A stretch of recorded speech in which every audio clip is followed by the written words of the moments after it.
and not one, but two sought-after designer watches. Make sure you don't miss out, as lines close on the 4th of April. For another chance to win the lot, text cash to 63232. One entry costs £2 plus one standard network rate message, or text bonus to 63232. 5 entries cost £5 plus one standard network rate message. Go to gbnews.com/win. Entries start from just £2. Call 0903 681 3232. Calls cost £2 plus your network access charge, or post your name and number to GB12 PO Box 8690 Derby DE1 9TT. UK only. Entrance must be 18 or over. Lines close at 6 p.m. on the 4th of April. Please check the closing time if listening or watching on demand. Good luck.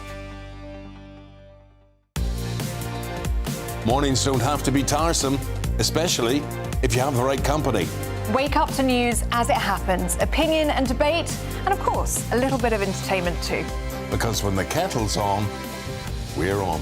That's Breakfast on GB News, a show worth waking up for. Every morning from 6 a.m. Only on the People's Channel, Britain's news channel. We'll spread the news, you spread the word. Hi, I'm Michelle Dewberry, and my show is your opportunity to cut through all the noise and dive in headfirst to some robust debates.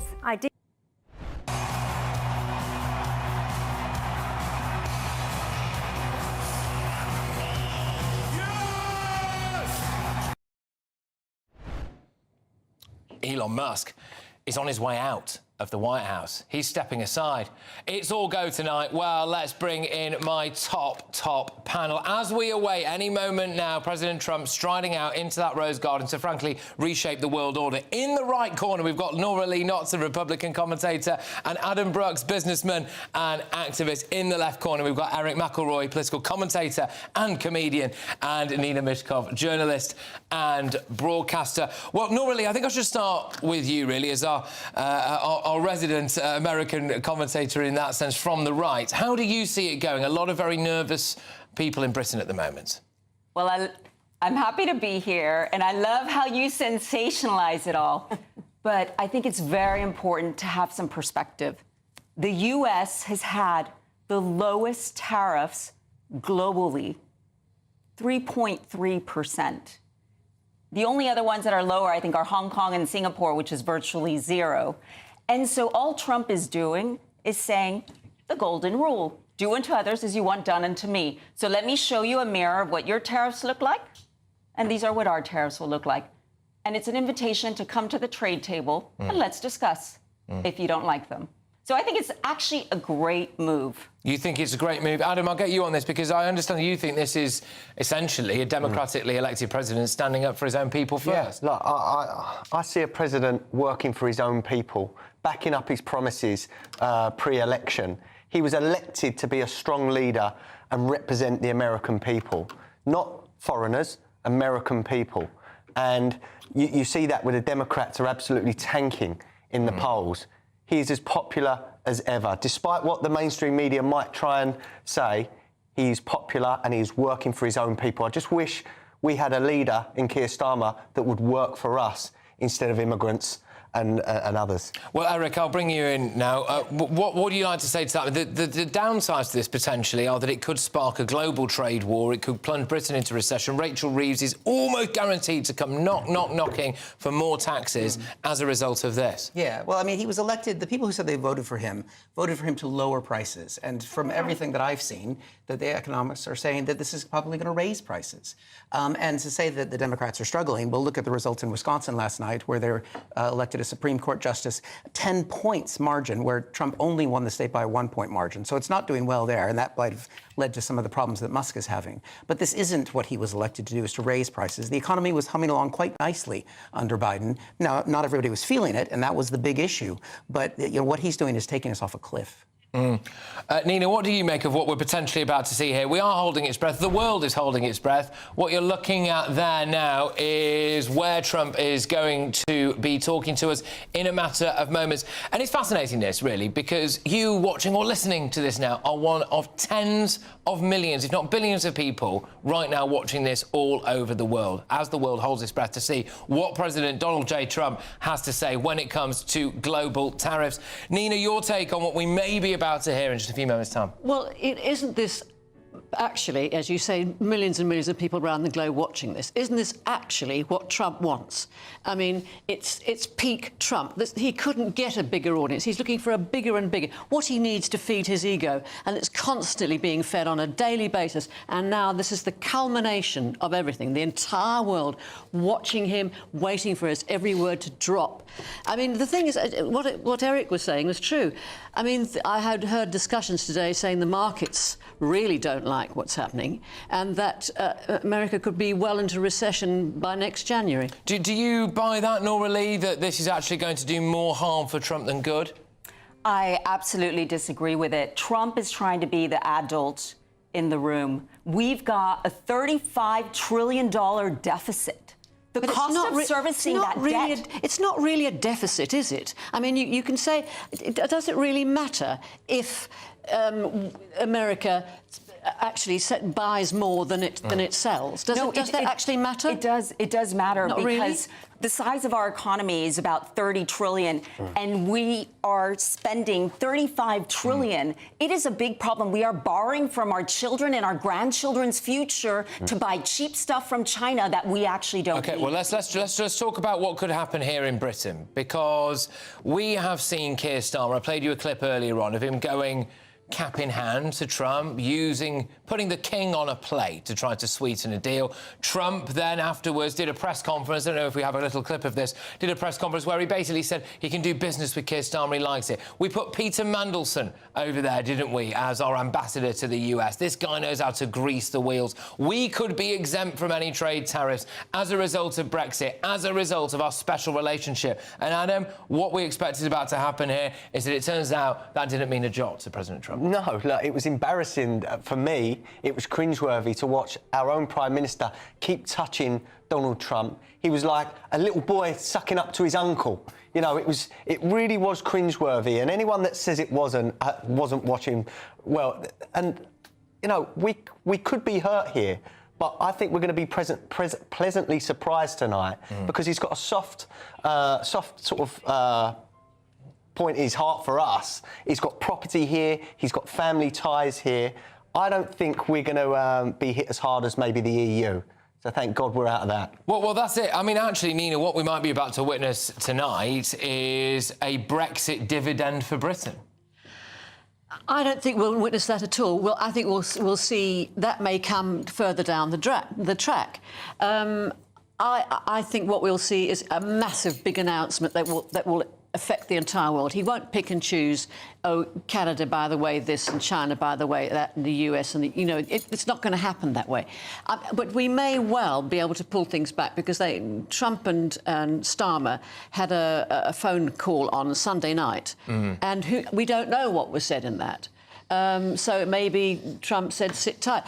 Didn't Trump actually make a comment about Starmer yesterday or the day before, saying whatever, he fought really hard, whatever they're paying him, he's worth it. So in that respect, he respects him to a certain extent. So if we get a better deal than the EU, will you be pleased that we're out of the EU, Nina, or not? I'm not pleased that we're out of the EU. Of course I'm not pleased with the idea. I'm not watching... But what about if it costs the EU billions? We're watching Trump Brexiting from the world. That's what's happening.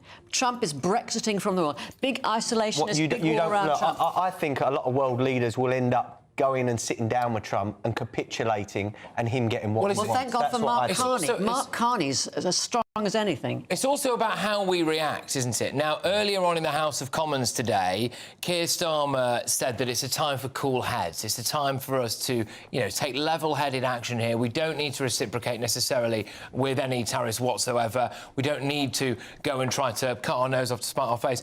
He said it's a time for pragmatism, didn't he? So, Eric, this is about how other countries respond to them. It's not all on Trump, is it? Yeah, well, we've seen how some of the other countries are responding. China, Japan, and South Korea have come together to start saying they're going to work together. So we're driving our partners into the hands of China, which supposedly Trump is supposed to be standing up against. OK, I'm sorry to cut across you. I believe we could hear the sound of trumpets there, which I'm assuming means that President Donald J. Trump is about to take to the lectern in the Rose Garden any second now.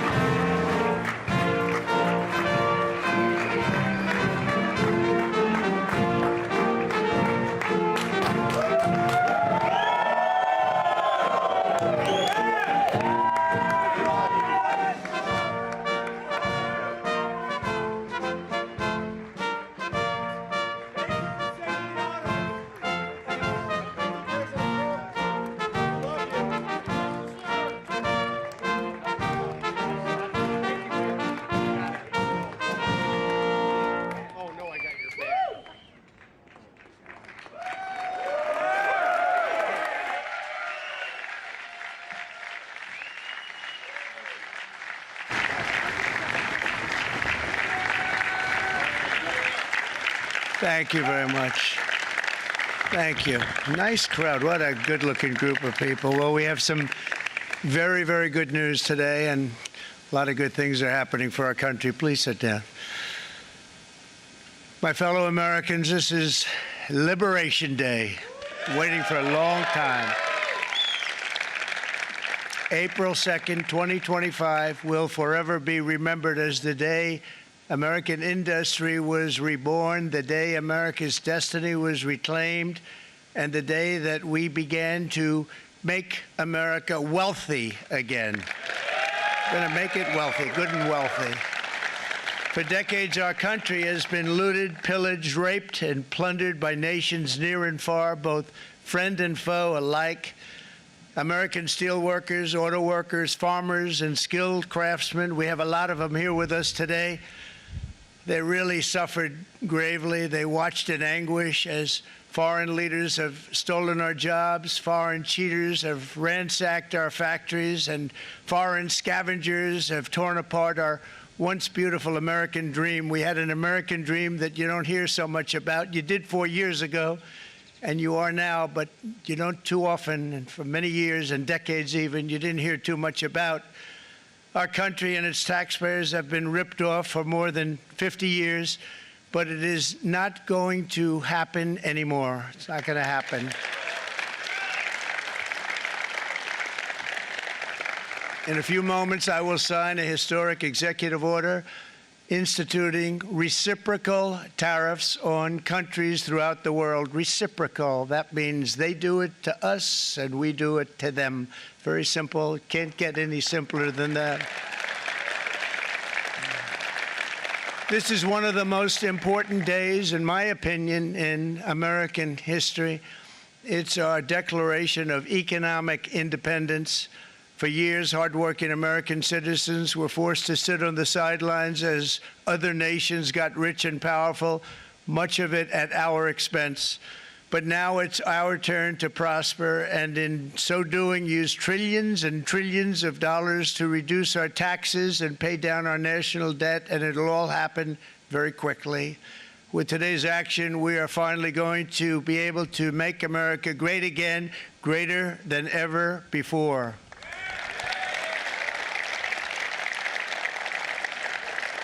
Jobs and factories will come roaring back into our country, and you see it happening already.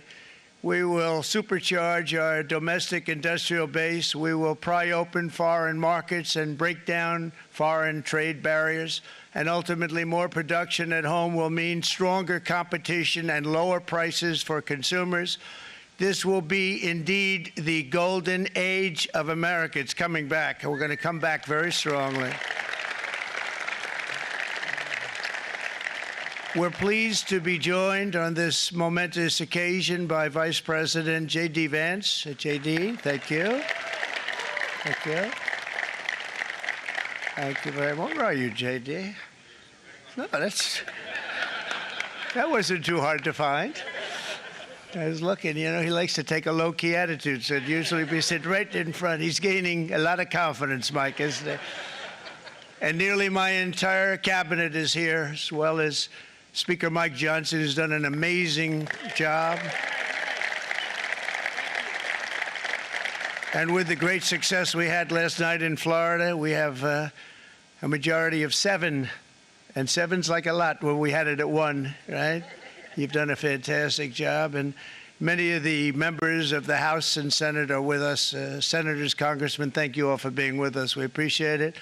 For decades, the United States slashed our trade barriers on other countries, while those nations placed massive tariffs on our products and created outrageous non-monetary barriers to decimate our industries. And in many cases, the non-monetary barriers were worse than the monetary ones.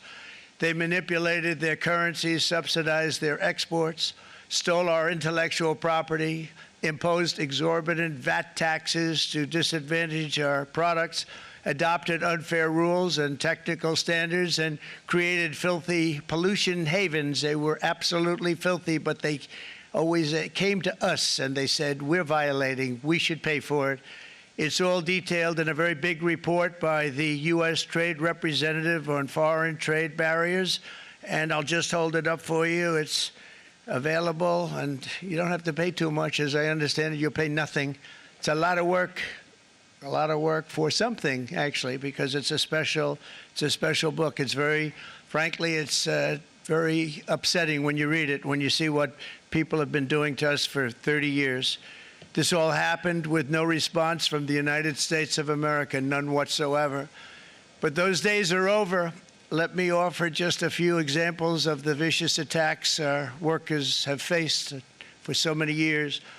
The United States charges other countries only a 2.4 tariff on motorcycles. Meanwhile, Thailand and others are charging much higher prices, like 60%. India charges 70%. Vietnam charges 75%, and others are even higher than that.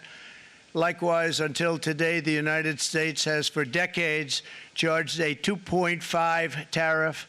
Think of that, 2.5% on foreign-made automobiles. The European Union charges us more than 10% tariffs, and they have 20% VATs, much, much higher. India charges 70%, and perhaps worst of all are the non-monetary restrictions imposed by South Korea, Japan, and very many other nations. As a result of these colossal trade barriers, 81% of the cars in South Korea are made in South Korea. 94% of the cars in Japan are made in Japan. Toyota sells 1 million foreign-made automobiles into the United States, and General Motors sells almost none. Ford sells very little. None of our companies are allowed to go into other countries. And I say that, friend and foe. And in many cases, the friend is worse than the foe in terms of trade. But such horrendous imbalances have devastated our industrial base and put our national security at risk. I don't blame these other countries at all for this calamity. I blame former presidents and past leaders who weren't doing their job. They let it happen.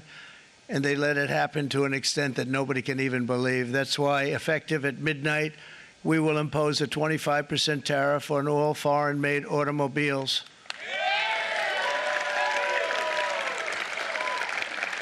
Thank you.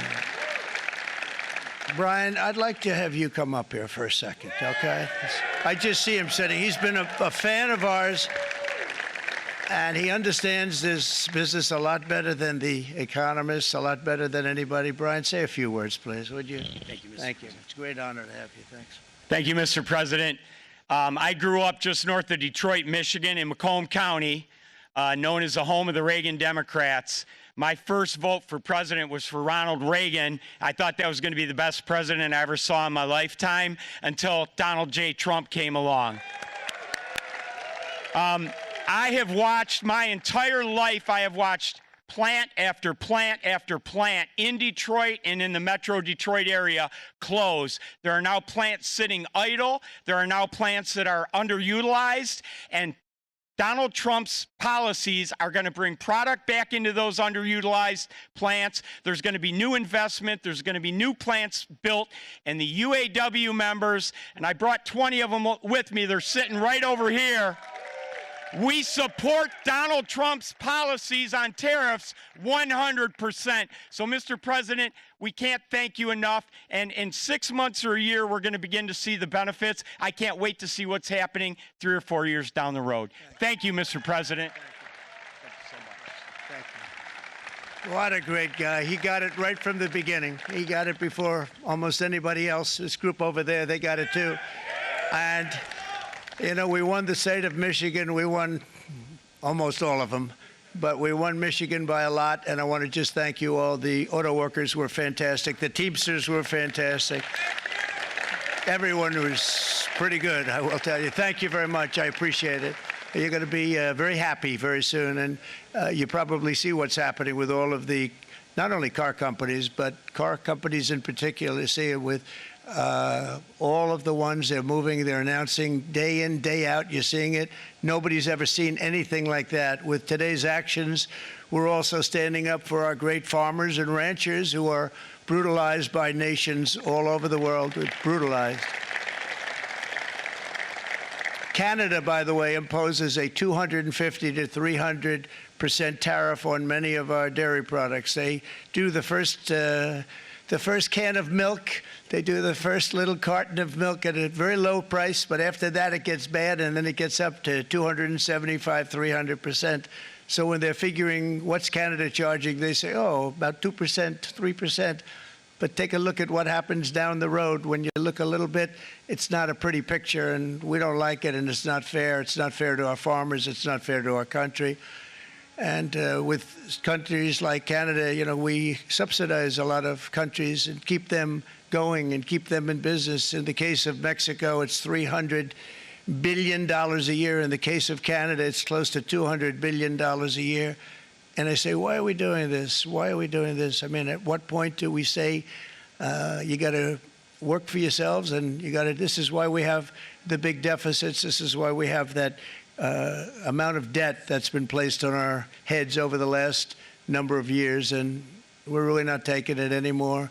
Through non-tariff barriers, the European Union bans imports of most American poultry. You understand? They say, we want to send you our cars, we want to send you everything, but we're not going to take anything that you have. Australia bans, and they're wonderful people and wonderful everything, but they ban American beef, yet we imported $3 billion of Australian beef from them just last year alone. They won't take any of our beef. They don't want it because they don't want it to affect their farmers. And you know what? I don't blame them, but we're doing the same thing right now, starting about midnight tonight, I would say.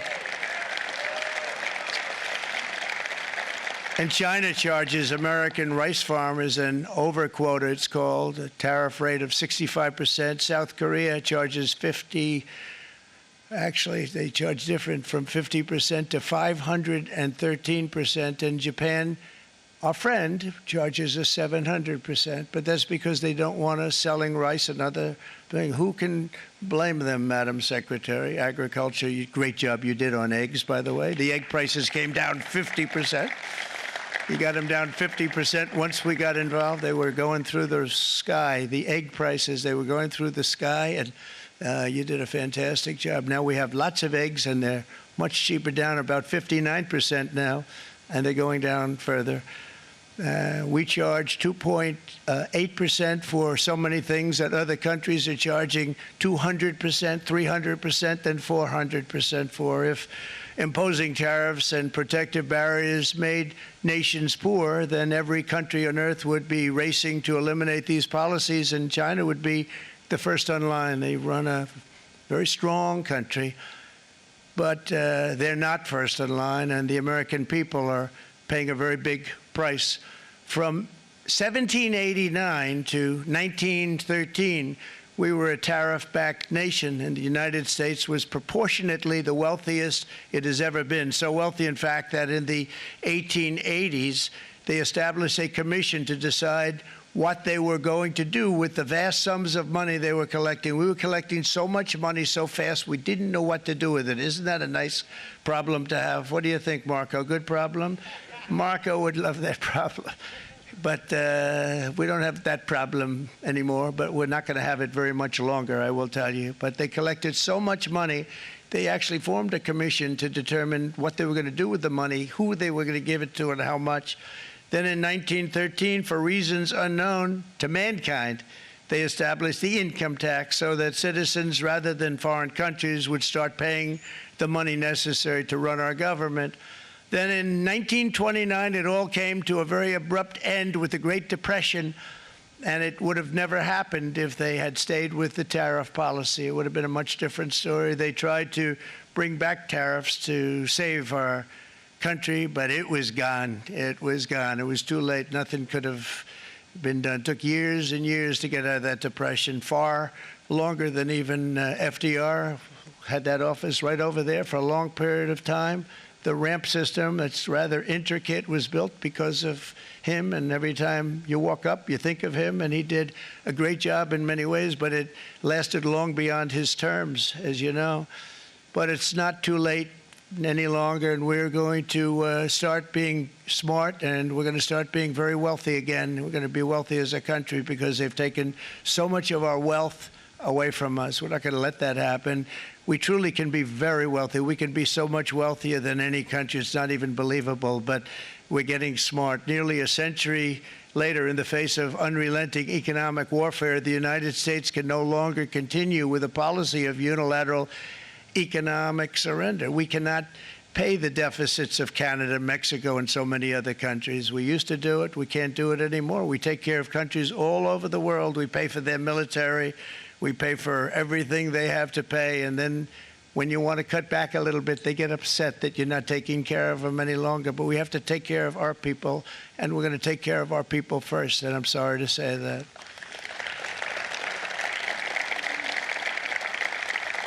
And today we're standing up for the American worker, and we are finally putting America first.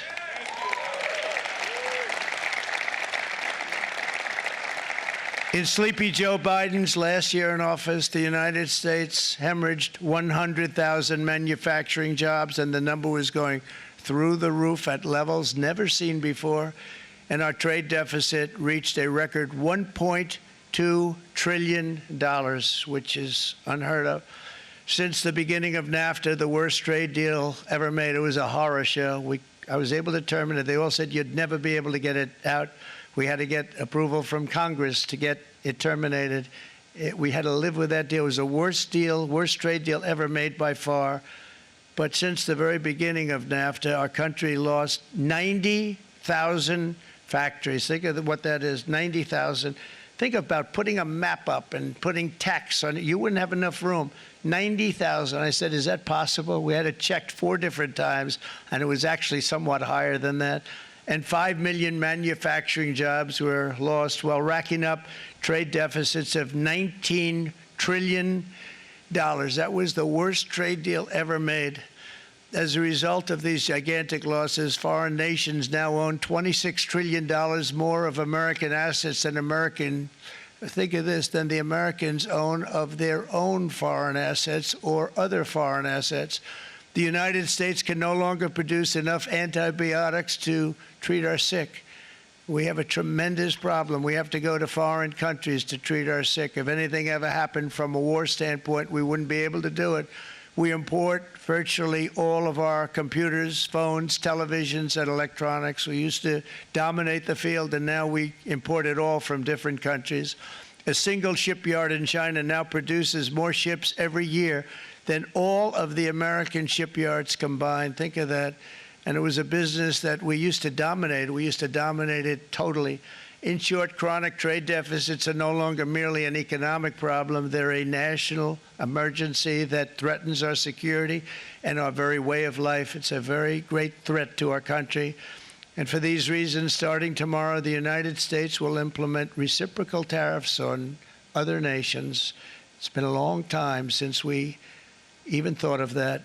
We used to think about it a lot. We didn't think about it for many decades, and you see what's happened.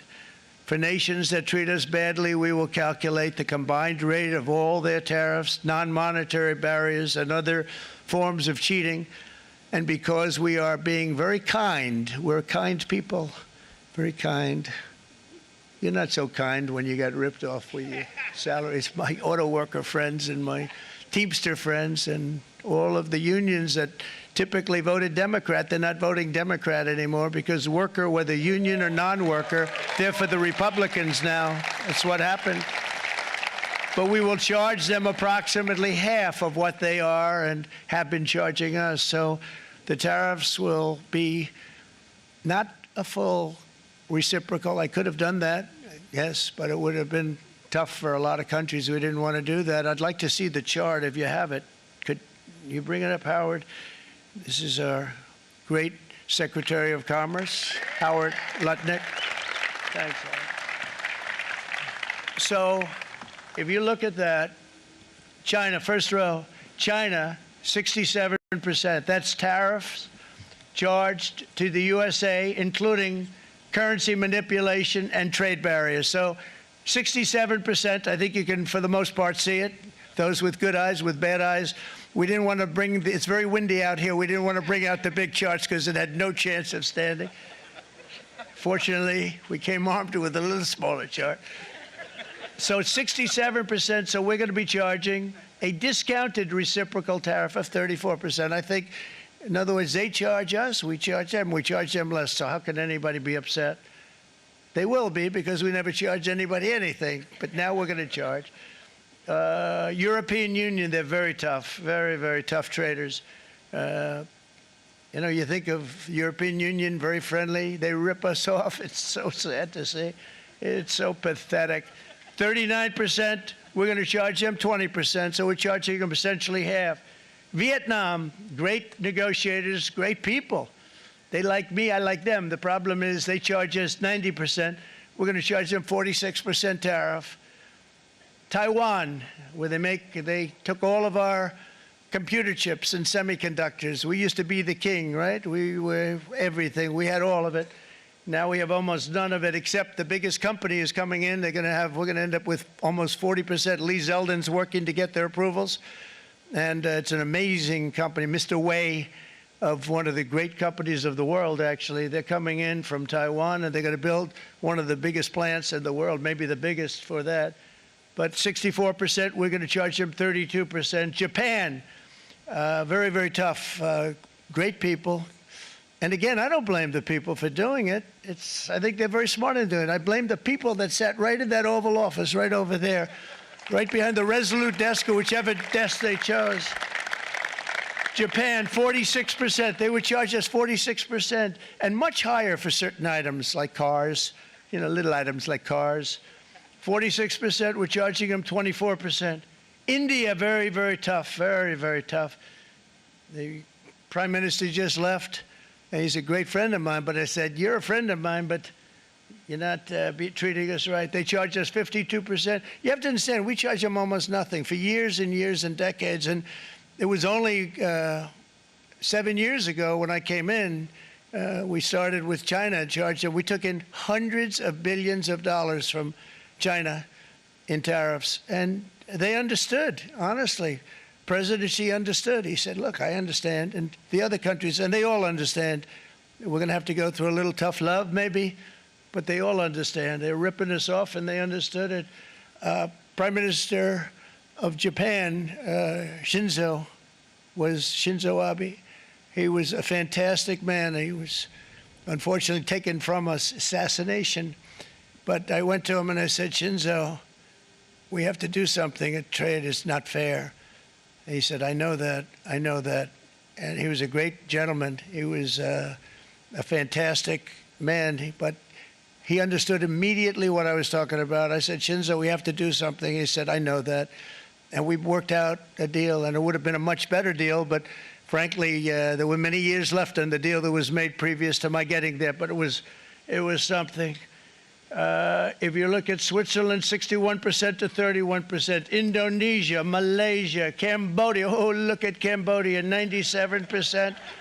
We're going to bring it down to 49. They made a fortune with the United States of America. United Kingdom, 10%, and we'll go 10%. So we'll do the same thing. South Africa, 60%, 30%, and they've got some bad things going on in South Africa. You know, we're paying them billions of dollars, and we cut the funding because a lot of bad things are happening in South Africa. The fake news ought to be looking at it. They don't want to report it. Brazil, 10%, 10%. Bangladesh is 74%. So you see what's going on. Pakistan, 58%. Sri Lanka, 88%. So what we're doing is we're taking not the full, we could take the full 88%. Thanks a lot. He's doing a very good job. How's he doing, all right? I think you better take it with you. It's not going to last very long. He's going to put it, it's going to follow you down with the wind. I brought a hat just in case it got too windy, but here, would anybody like a hat? I'm not giving it to a cabinet. I'm giving it to the auto workers. Come here.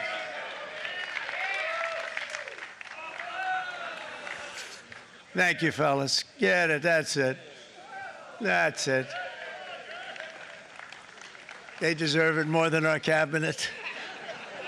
Our cabinet has plenty of hats. But you see the numbers. The numbers are so disproportionate. They're so unfair. At the same time, we will establish a minimum baseline tariff of 10%. You notice that on the chart. And that'll be on other countries to help rebuild our economy and to prevent cheating. So we're going to have a minimum of cheating, and we're going to be very severe on the people that at the gate that watch the tariffs and watch the product coming in, because there's been a lot of bad things happening at the gate because the money is so enormous that you're talking about. There's never been probably anything like it in terms of the enormity. And there are a lot of bad things happen at the people that do the check-in, and they're looking at 10-year jail sentences if they do play. We're going to treat them so good, but if they cheat, the repercussions are going to be extremely strong.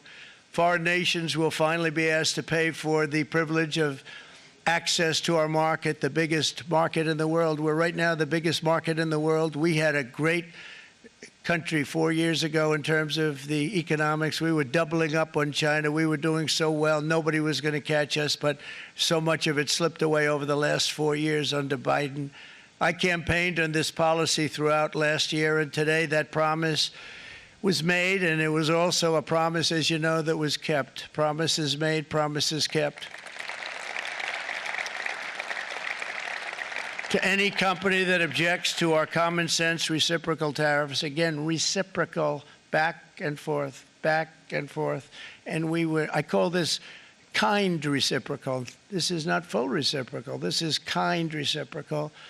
But what we do is we cut it in half. We charge them. My answer is very simple if they complain. If you want your tariff rate to be zero, then you build your product right here in America, because there is no tariff if you build your plant, your product in America. And we've seen companies coming in like we've never seen before. Likewise to all of the foreign presidents, prime ministers, kings, queens, ambassadors, and everyone else who will soon be calling to ask for exemptions from these tariffs. I say, terminate your own tariffs, drop your barriers, don't manipulate your currencies. They manipulate their currencies like nobody can even believe, which is a bad, bad thing and very devastating to us. And start buying tens of billions of dollars of American goods. Tariffs give our country protection against those that would do us economic harm. And many people were looking to do us economic harm. Maybe not so obviously, but they were doing tremendous economic harm. But even more importantly, they will give us growth. These tariffs are going to give us growth like you haven't seen before, and it'll be something very special to watch. I am so looking forward, and Brian, it's going to happen even faster than you said. You know, you might say, but it's already started. It's already started. Work's already begun on plants all around the country, and you see that as before. These are big, rich companies. We have $61 billion started on a big plant going up. It's going to be announced over the next 2 days, and they already started work. Many of these the biggest companies in the world, they've committed to build, build, build. We're going to build, build, build, sir. And they came here to see me, and they wanted to know if they could have a press conference. I do as many as I can. I'm pretty busy trying to stop Russia and Ukraine and the Middle East. We got to stop that. We got to stop the Houthis, which we're making tremendous. They like shooting ships down and out of the water, sinking ships. They get a kick out of it, but they're not getting such a kick out of it now, are they, Mr. Secretary? They're not getting such a kick out of that now. But here are just a short list of some of the companies that have already announced and committed to investment. And this is a company that built its factories and its plants in China. Apple is going to spend $500 billion. They never spent money like that here. They're going to build their plants here. SoftBank, OpenAI, and Oracle, great companies, are investing $500 billion almost immediately. NVIDIA, a hot company, is investing hundreds of billions of dollars. They just announced. TSMC, the biggest, most important company in the world of chips from Taiwan, with no investment from us, is investing $200 billion. And they said the reason was, number one, the election of November 5th, and number two, the tariffs. They don't want to pay the tariffs, and the way they're not paying it is to build their plant here. So we're going to go from almost no percentage. We used to have 100% of the chip market. Now it's all in Taiwan. Almost all of it's in Taiwan. A couple of other countries, but mostly in Taiwan. And Think of it. We had 100%. We lost it because of people in that office that didn't do their job. They allowed it to be stolen from us. Johnson & Johnson, great company, $55 billion. Eli Lilly, $27 billion. Meta is investing $500 billion. Wow. DeMac is investing $20 billion. CMA, CGM, $20 billion. And then you have Merck and Clarios, Stellantis, General Motors, GE Aerospace, Honda, Nissan, Hyundai are all putting in billions and billions of dollars, and they're committed 100%. So. And we've never had, and this is after 2.5 months. This is after just a short, this all took place as soon as we came out with what everybody wanted to do. You know, I watched a gentleman today on television. He used to work with Lee Iacocca, a very respected automobile person, and he said, you know, because they're asking people, and they try and get as many negative people as they can, but they can't find them too much. It's pretty hard to find in terms of what we're doing, especially when they see all this investment. They said, so tell me, what do you think of what Trump is doing from the automobile standpoint? He said, I can't believe it. Somebody is finally, he's an older guy, real pro, really top guy, with Lee Iacocca. He said, I never thought I'd see the day when this would happen, where somebody had the courage to go and do what has to be done. This is transforming our nation. Our entire nation is going to be transformed, not only with the cars, but on every single other item that's built. We're going to become an industrial powerhouse. And he said that so beautifully today. In fact, I'm going to find out, I'm going to get a tape, and Bruce, I'm going to get that tape, and I'm going to send it to you out in Long Island, and you're going to play it for the people. And all your union workers and your non-union workers out there, you got a pretty even split. But we have, so far, it looks like we're going to have about $6 trillion of investments, and you wouldn't do that in years in this country over the last number of years. $6 trillion, and that's going to be much higher by the end of the year. And think of what $6 trillion is. You wouldn't have even a small percentage of that under this other system. We're going to be an entirely different country, and it's going to be fantastic for the workers. It's going to be fantastic for everyone. There will never have been a transformation of a country like the transformation that's already happening in the United States of America. It's an incredible thing to watch, and it's incredible to meet with the top people, people that you read about, very wealthy people, or people that are great managers and executives and presidents of big public companies, and to watch the enthusiasm they have now that they didn't have. They gave up on our country. They went to foreign countries and they built. Companies are pouring into our country at levels never seen before, with jobs and money to follow, and it's really beautiful. In the coming days, there will be complaints from the globalists and the outsourcers and special interests and the fake news. Always, the fake news will always complain. But never forget, every prediction our opponents made about trade for the last 30 years has been proven totally wrong. They were wrong about NAFTA. They were wrong about China. They were wrong about the Trans-Pacific Partnership, which would have been a disaster if I didn't terminate it. If I didn't terminate that, United Auto Workers, you would have had no jobs in this country. You would have had no jobs. It was all going to other countries. In my first term, they said tariffs would crash the economy. Instead, we built the greatest economy in the history of the world. And again, I have great respect for President Xi of China, great respect for China, but they were taking tremendous advantage of us, and I commend them for that. I say, hey, if you can get away with it, that's okay. But, you know, they understand exactly what's happening, and they probably, most of them are saying it's about time they did something, but, and they're going to fight, and they're going to fight fair. Everyone's going to fight. You know, it's like, I say to the leaders, look, you got to take care of your country, but we have to start taking care of our country now. We can't do what we've been doing for the last 50 years. From the day of my election, the stock market went up in my first term 88%, with NASDAQ going up 155%, more than any president has ever had in any term in office, by far.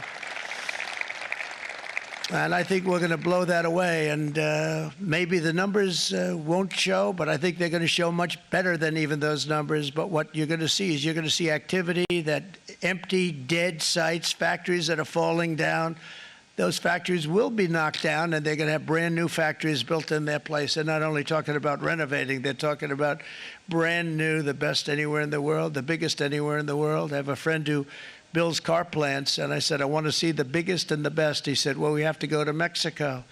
I said, no, I want to see it in the United States. He said, we're not building them in there. This is a year and a half ago during the campaign. He said, we're not building it. You'd have to go to Mexico. When I was starting to decide to run, and I went to #1 in the polls very rapidly, I want to say, like let's say in the first hour, and then shortly thereafter, it looked like I was going to win, and the fake news was saying, "Oh no, don't do this." What they don't know is if I didn't win, they would have really been in trouble, because nobody wants to read them anyway. But I tell you what, when it looked like I was going to win, I announced that I was going to be doing exactly what we're talking about today. Great consistency, actually, because I've been talking about it for 40 years. But because I saw what was happening 40 years ago. If you look at my old speeches when I was young, very handsome, my old speeches, and that people would say I'd be on a television show, I'd be talking about how we were being ripped off by these countries. I mean, nothing changes very much. The only thing that changed were the countries, but nothing really changes. But it's why it's such an honor. It's such an honor to be finally able to do this.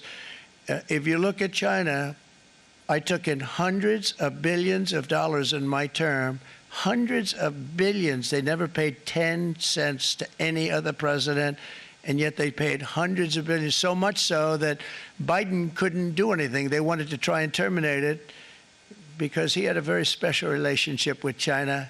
You know what the relationship was? He had a special relationship. But the numbers were so big, that they couldn't do it.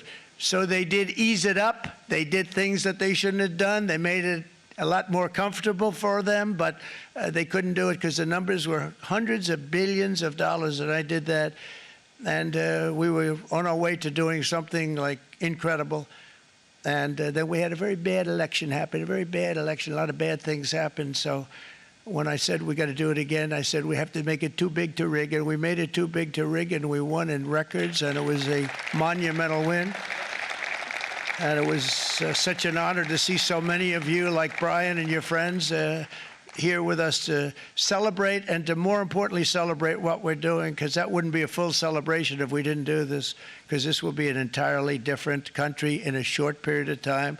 It'll be something the whole world will be talking about it. The critics made the very tired predictions earlier this year, but in February, core inflation dropped to the lowest rate in 4 years, and the price of eggs, as you know, just in a month and a half, we were there for 4 weeks, and the first week I got blamed for eggs. I said, I just got here. They said eggs have gone up at like 250% and you can't get eggs, and they were going crazy. And I said, I just got here. And then we got to work on eggs, and we got to work on everything. And our great Secretary of Agriculture, you did a fantastic job, Brooke Rollins. You did a fantastic job. And as I said before, the price of eggs dropped now 59%, and they're going down more, and the availability is fantastic. They were saying that for Easter, please don't use eggs. Could you use plastic eggs? I said, we don't want to do that. We want to, and you really came through. It's an amazing job. Thank you very much, Brooke. You did great.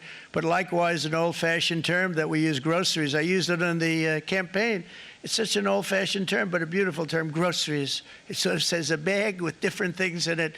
Groceries went through the roof, and I campaigned on that. I talked about the word groceries for a lot, and energy costs now are down. Groceries are down. Gasoline is way under $3, and people are beginning to be able to buy things and live again. We brought prices way down. We created 10,000 already in a few weeks, new manufacturing jobs. And it was that took place in 1 month, numbers that they haven't seen in a long time. We had virtually no inflation under my term. We had virtually no inflation for 4 years. But after transitioning over to Sleepy Joe, it went from almost non-existent to the highest in the history of our country. They had the highest inflation in the history of our country, brought up by energy and bad spending and bad policy, and a lot of bad things happened. How about allowing millions and millions and millions of people to pour into our country with open borders, where it's so sad to see even now. And I see our great secretary you have done. Stand up, please, Christy. Stand up. Christy Noem and Tom Homan. These people are doing a great job, but gotten them out in records. And we have problems with judges that don't want them to go out. They want Tren de Aragua, and they want MS-13, the most vicious gangs ever. Nobody's ever seen anything like it. Absolute killer gangs. They kill people. They don't even think about it. And we put them out, and we have judges now, radical left judges that they don't want them to go out. They want them to even be brought back. Let's bring them back. You've done a fantastic job, and please thank everybody. Homeland Security, thank everybody. Appreciate it. And we now have a border that's the best border that we've ever had, even better than it was my first term. My first term we did good, but this one we really specialized in. We've done really well. And we had records then. We had the best, safest border. 4 years ago, we had the best border there ever was. And now we have, you've actually matched it and done even better. And we're going to get it down the right way. And we want people, by the way, to come into our country, but we want to come in through a legal process. We want them to come in legally. We need more people. We need people to run these plants and to help the auto workers and the Teamsters and the non-union people and everybody else. But we need people and the farmers. And we're going to let people come in, but they want to come in. We want them to come in legally. They have to have the capability of loving our country, not people that hate our country. We don't want them in our country. And now we're going to pass the largest tax cuts in American history, and that's where we're relying on Mike and John Thune. And we will not cut Social Security, Medicare, or Medicaid benefits, and the Democrats will, because if they got in, the entire economy would collapse. This country was heading for a collapse under the people that you saw. They were horrible. I think one of the reasons people like the job, I have my highest approval ratings because I think they're comparing me to the worst administration in the history of our country, so I appreciate that at least. But Speaker of the House Mike Johnson and Senate Majority Leader, appreciate it, Mike. John Thune have been fantastic, by the way. But they've been working tirelessly on taking the next step to pass the plan for our one big, beautiful bill. I'd like to name it that if you can. One big, beautiful. I made that statement about 6 months ago, and everybody calls it one big, beautiful bill. And it will be that. It'll have everything, the big tax cuts and every incentive there is. And it'll be fantastic. And by the way, for the cars, we're asking for an interest deduction on a loan. So if you build the car, only in America we do it, Brian. If the car's not built in America, you don't get the interest rate deduction. But if you build the car in America, if you buy a car, if it's built in America, then you get an interest rate deduction, tax deduction, and that's a big thing. That's going to be a big thing. I think that's going to pay for itself very quickly, that deduction. Never happened. We've never had anything like that before. Somebody said, where do you get the idea? Because it's so basic. You would think that would have happened a long time ago. It never did, and I'm very happy it didn't, because now I can say that was my idea. But we're going to get us closer to the debt extension. We have to get the debt extension passed, and I know you're going to be able to do that, Mike, and it's very important that you do that. And all of the other things that the Senate budget plan gives us, along with working, because I know they're working together, John and Mike, and the two bills are going very well together. We need to get our shared priorities done, including certain permanent tax cuts. We want the tax cuts to be permanent, spending cuts, energy and historic investments in defense, border, and so much more. We're covering everything. These will be phenomenal. There'll be no bill like this going to straighten. One bill is going to straighten out our country for many, many years to come. And we said, let's just do it and let's get it done. And some guys will love it and some guys will like it a little bit less because they're not getting what they were exactly looking for, but they're getting a lot. They'll never, if we get this done, it'll be the most incredible bill ever passed in the history of our Congress and Senate and congressmen, the senators and the congressmen, many of whom are here today, will be very proud of themselves. I really believe that. It's going to set us on a whole new prosperous path. We're going to cut spending and right-size the budget back to where it should be. We're going to do that very strongly. Thank you, Rick. Thank you. John, thank you. Oh, look at all of our senators over there. Oh, boy, that's a nice group of people. But I won't like them so much if they don't get this bill done. That's a great group, and Congressman, thank you very much. I appreciate it. Tremendous people. The Senate plan has my complete and total support, and the House plan likewise is very similar. They're moving along pretty much at the same clip, and as soon as you're ready, you'll show it to me, and I'm sure it'll have my support, Mike. Every Republican congressman and senator must unify. We have to unify. We can't be separated. We have to get it done. We have to get absolutely everything we can, and we have to take care of the American people. That's the only thing that matters. We have to take care of the American people first. We need to pass this bill immediately, get it done, including debt extension. From this day on, we're not going to let anyone tell us that American workers and families cannot have the future that they deserve. We're going to produce the cars and ships, chips, airplanes, minerals, and medicines that we need right here in America. The pharmaceutical companies are going to become roaring back. They're coming roaring back. They're all coming back to our country, because if they don't, they got a big tax to pay. And if they do, I'll be very happy, and you're going to be very happy, and you're going to be very safe. We're going to build our future with American hands, with American heart, American steel, and we're going to build it with American pride like we used to. We're approaching our 100th day as president, and have been given credit by a lot of people, actually, even some of the fake news. Can you believe it?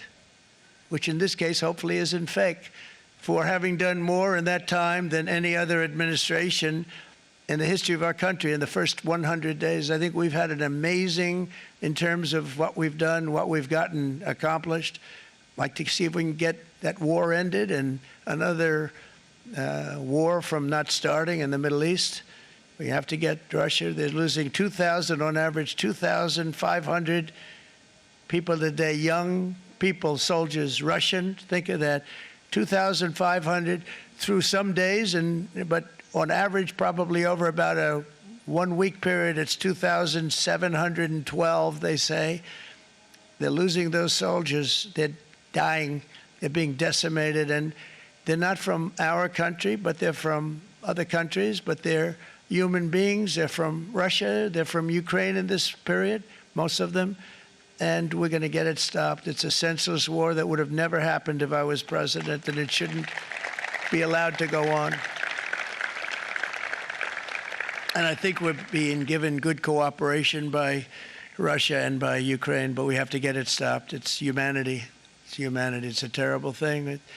This will be a very big moment. I think you're going to remember today. It's going to be a free nation that we're dealing with. We're going to have a very free and beautiful nation. It's going to be Liberation Day in America, and it's going to be a day that hopefully you're going to look back in years to come and you're going to say, you know, he was right. This has turned out to be one of the most important days in the history of our country. God bless you, and God bless America. Thank you, everybody. Thank you very much. Thank you. Thank you very much.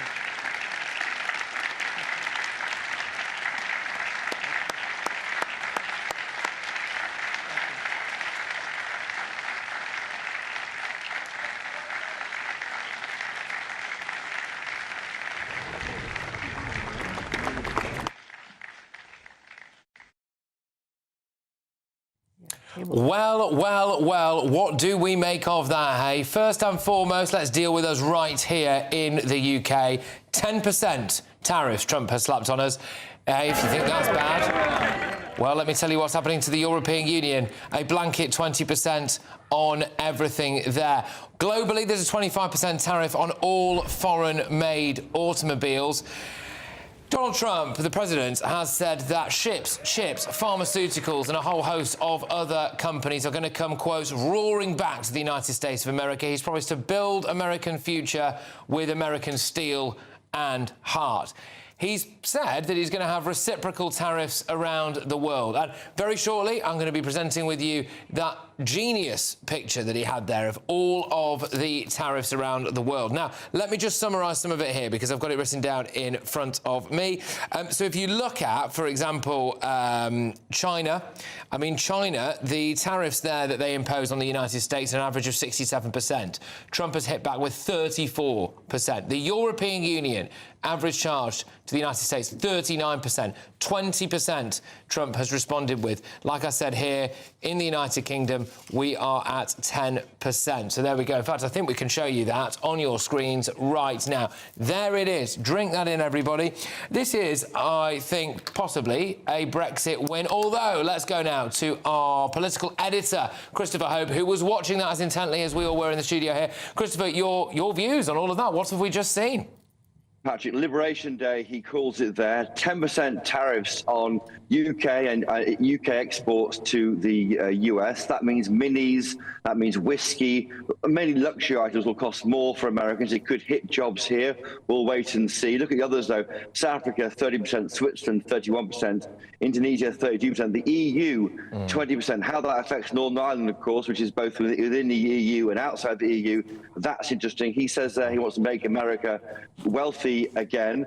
Don't forget the NISA, the National Institute of Economic and Social Research, they said that a blanket 10% tariff will wipe out UK growth falling to zero next year. Don't forget, this time last week we had Rachel Reeves saying that that the OBR is saying that growth is halving from 1% to what will put 2.5%. That will now be wiped out completely by what's happening here. We'll wait and see how it plays out. I'm looking here, though, at the stock market in America. It is tanking as we speak.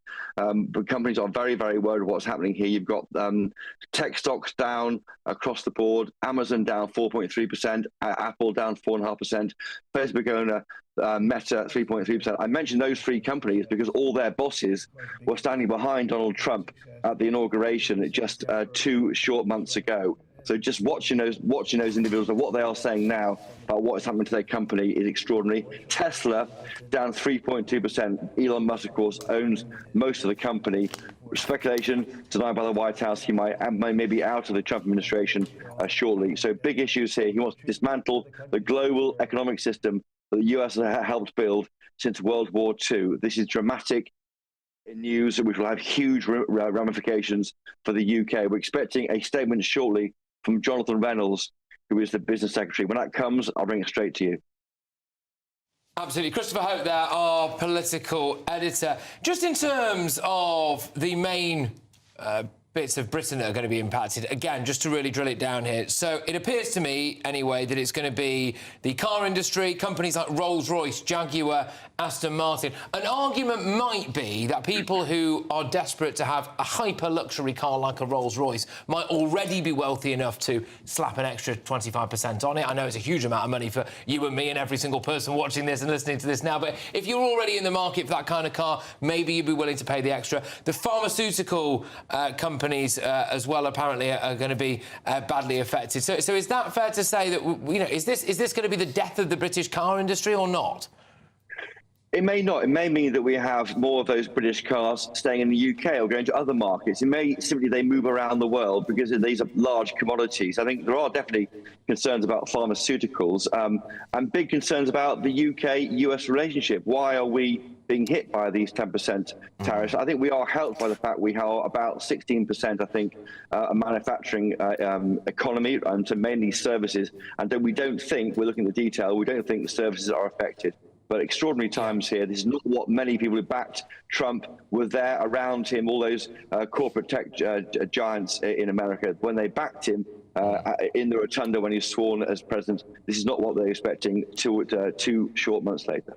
It's interesting, though, isn't it? Because conceivably, this is showing that he's more on the side of your average working man and woman in America than he is of those big billionaires, the ones that everyone thought were in his pocket. It looks as though we heard a chap from Michigan in a high-vis jacket coming out there saying that, he backs Trump full square. He's saying that he wants to see those car plants, those manufacturing plants opened again under Trump. That's going to happen.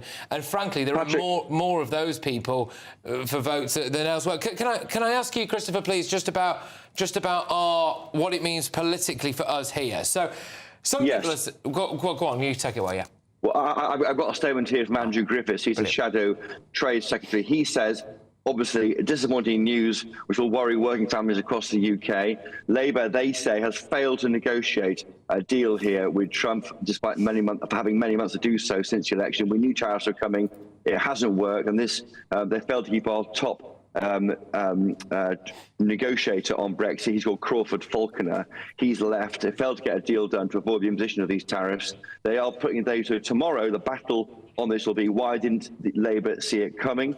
Did they focus too much on the Chagos deal? Was that drawing too much focus away from the key fact which could affect so many jobs in this country?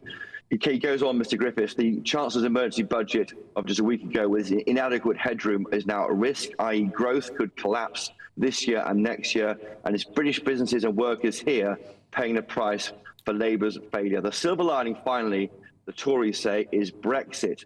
They're saying here, which Labour ministers voted against more than 48 times, we now face lower tariffs than our EU neighbours. A Brexit dividend, the Tories are saying, which will protect thousands of British jobs and businesses.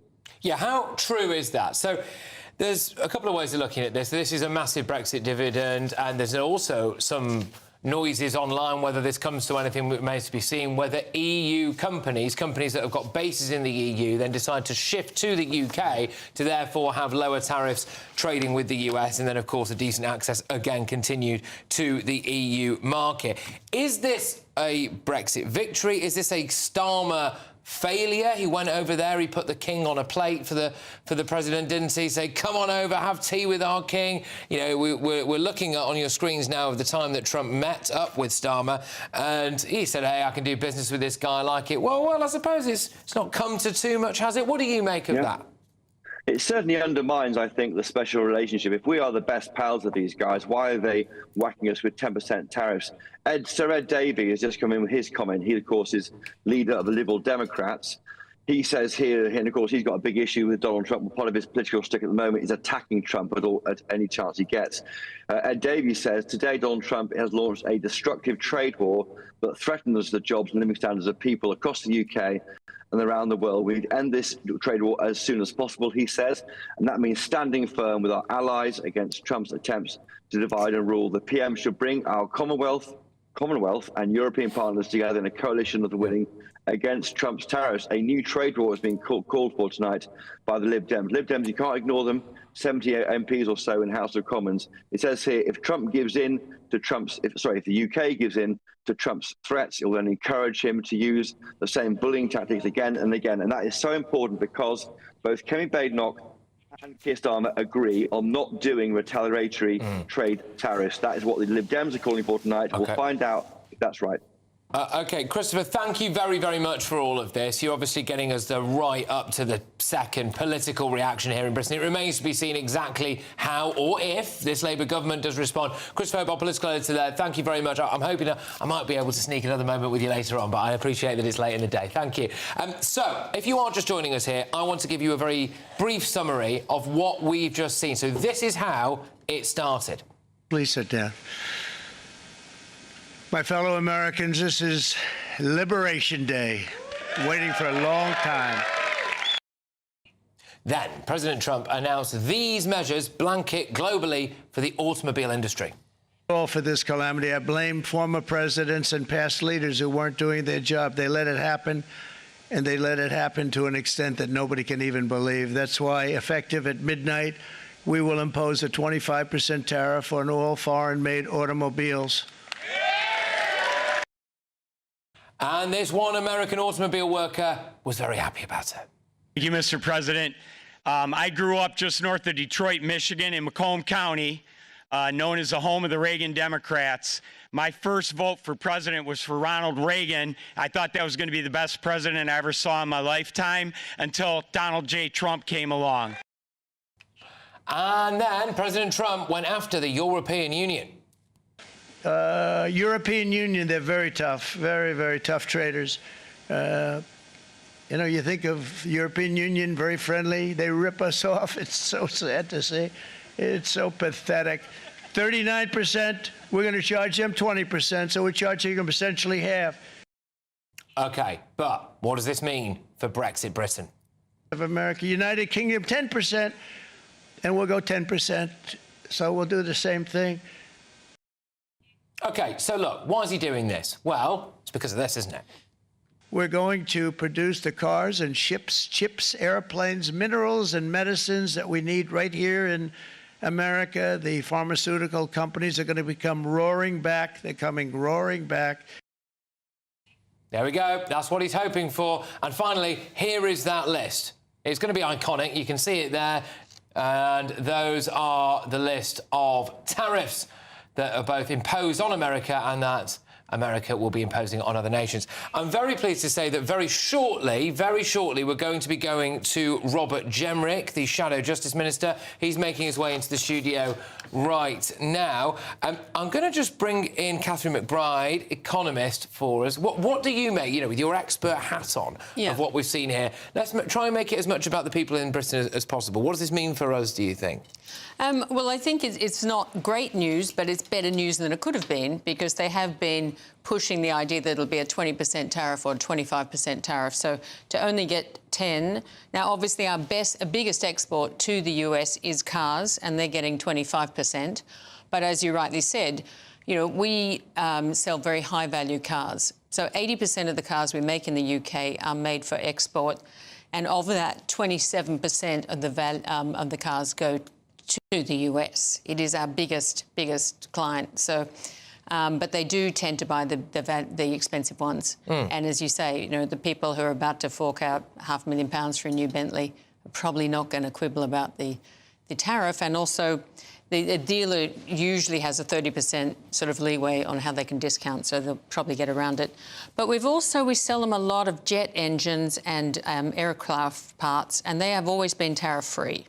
So to get a 10% tariff on that, it's not great. And also, all of our big manufacturers have operations in the US already. So the idea is they will start moving their production there, which is what Trump wants, and that is not going to end up well for us.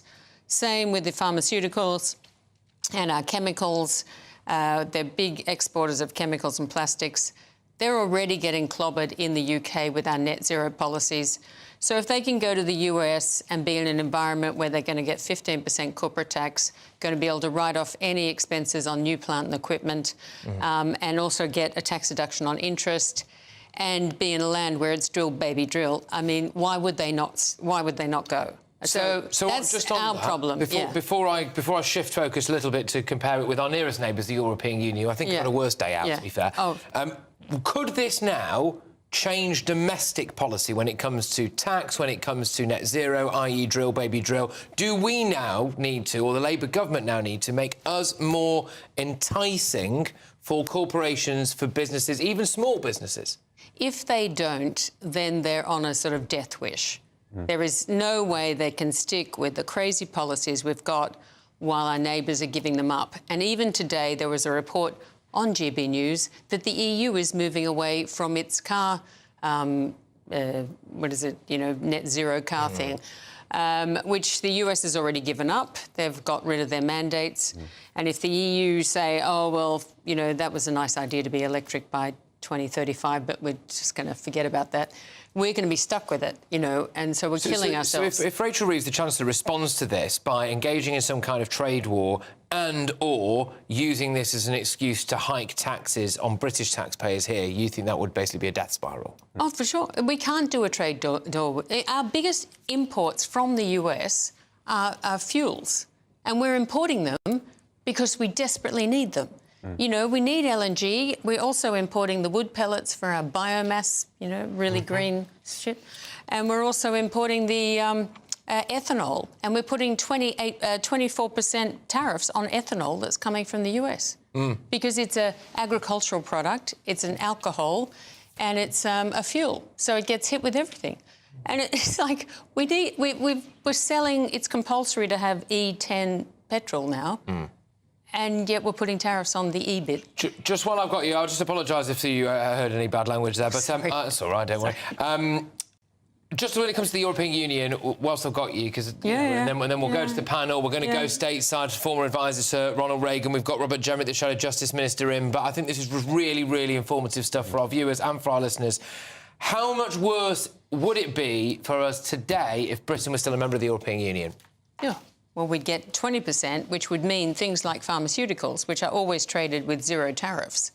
And a lot of the pharmaceuticals we sell in the US are retail products. They're labelled for retail.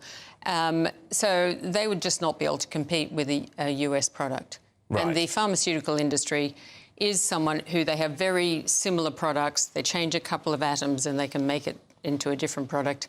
So there's always a competing brand. So to suddenly have 20% tariff on that will be very difficult for them to compete. But they are also all multinationals, and we've already seen one of the big ones, I'm going to say it was Astra, has already said that they're not going to build a factory in the UK because of our taxes, and they were already planning on moving their vaccines to Pennsylvania, so where they already have a facility. So that's our biggest problem, is we're competing with a country that already has factories set up. Yeah, set up, ready to go. Well, Catherine, thank you very, very much for this. I'd just like you to stay where you are for the moment, if that's OK. Yeah. I'm going to do a stateside now, before I reintroduce my panel. We're joined by the former aide to President Ronald Reagan, Mary Jo Jacobi. Mary Jo, thank you very much. Always a delight to see you. What do you make of what we've heard in the Rose Garden there from Trump? I mean, he's put America first, I suppose. Well, I'll have to say, Patrick, I am greatly relieved, because the things that I was hearing out of the White House were, you know, a 15 to 25% universal tariff on everybody. You know, that it's reciprocal, I think, is right.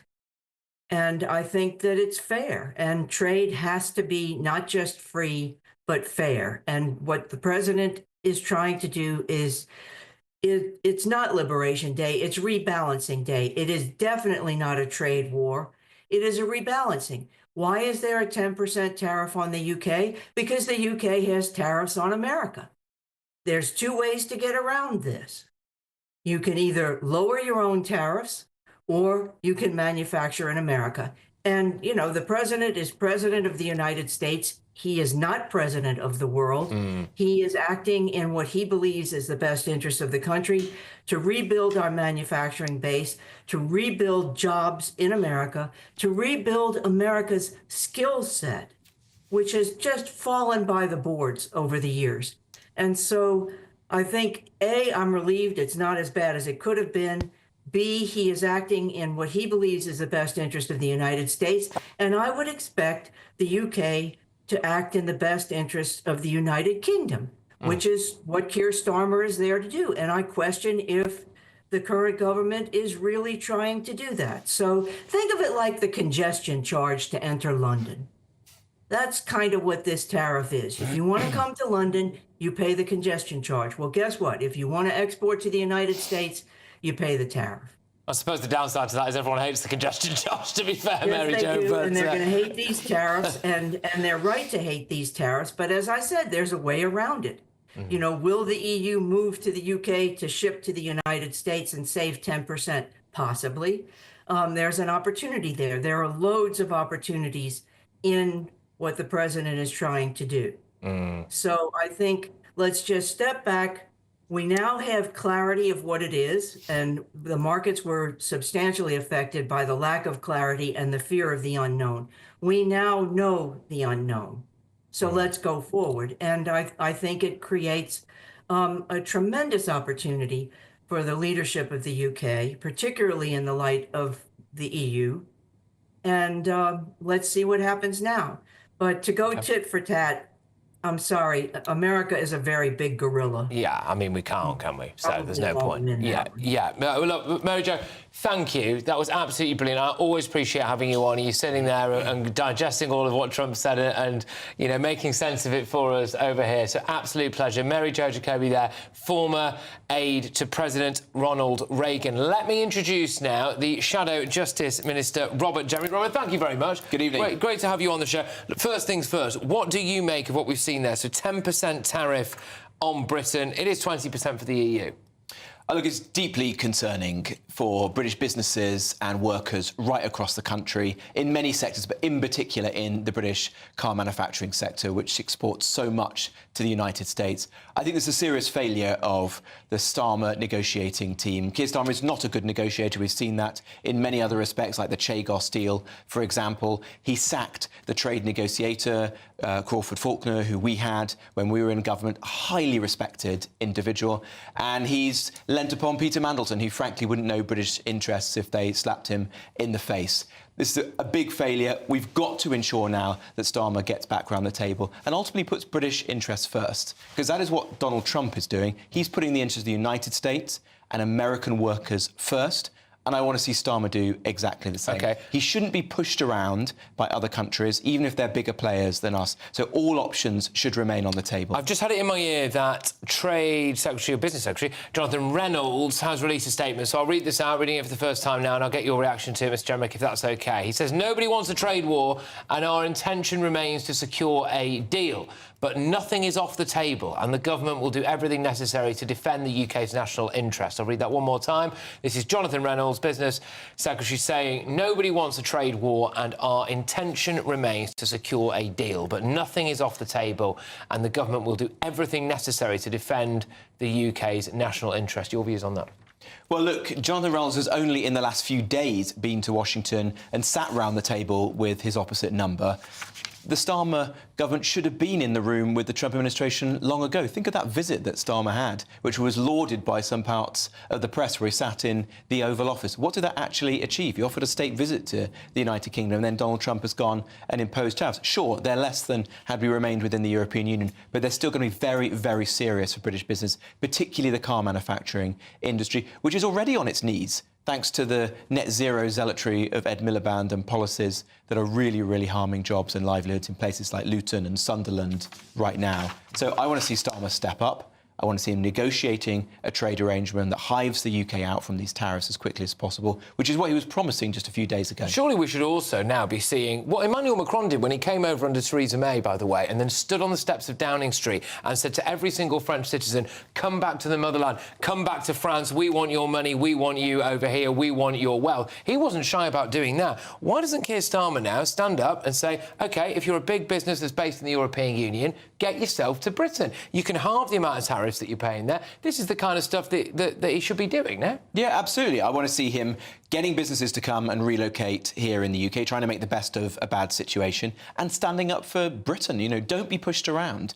Even if the United States is a bigger player than us, don't be pushed around, put British interests first. But I don't think he is being pushed around. I really don't think he is being pushed around. The fact of the matter is, we're on 10%. Nobody else is on 10%. That's a win for Starmer. There are other countries, if you look down the list, who are on 10%. Okay, in comparison just with not the European Union. Well, in comparison with China, 34%. So, you know, you can't have it both ways. Starmer is standing up for us. He's played. People have said, oh, he crawled to Trump in the White House with the royal invitation, but in fact he's playing it well. And he stood up in Parliament today, and this is his game. And it's not over yet. This is Trump's opening gambit. This is Trump saying, OK, here's the deck.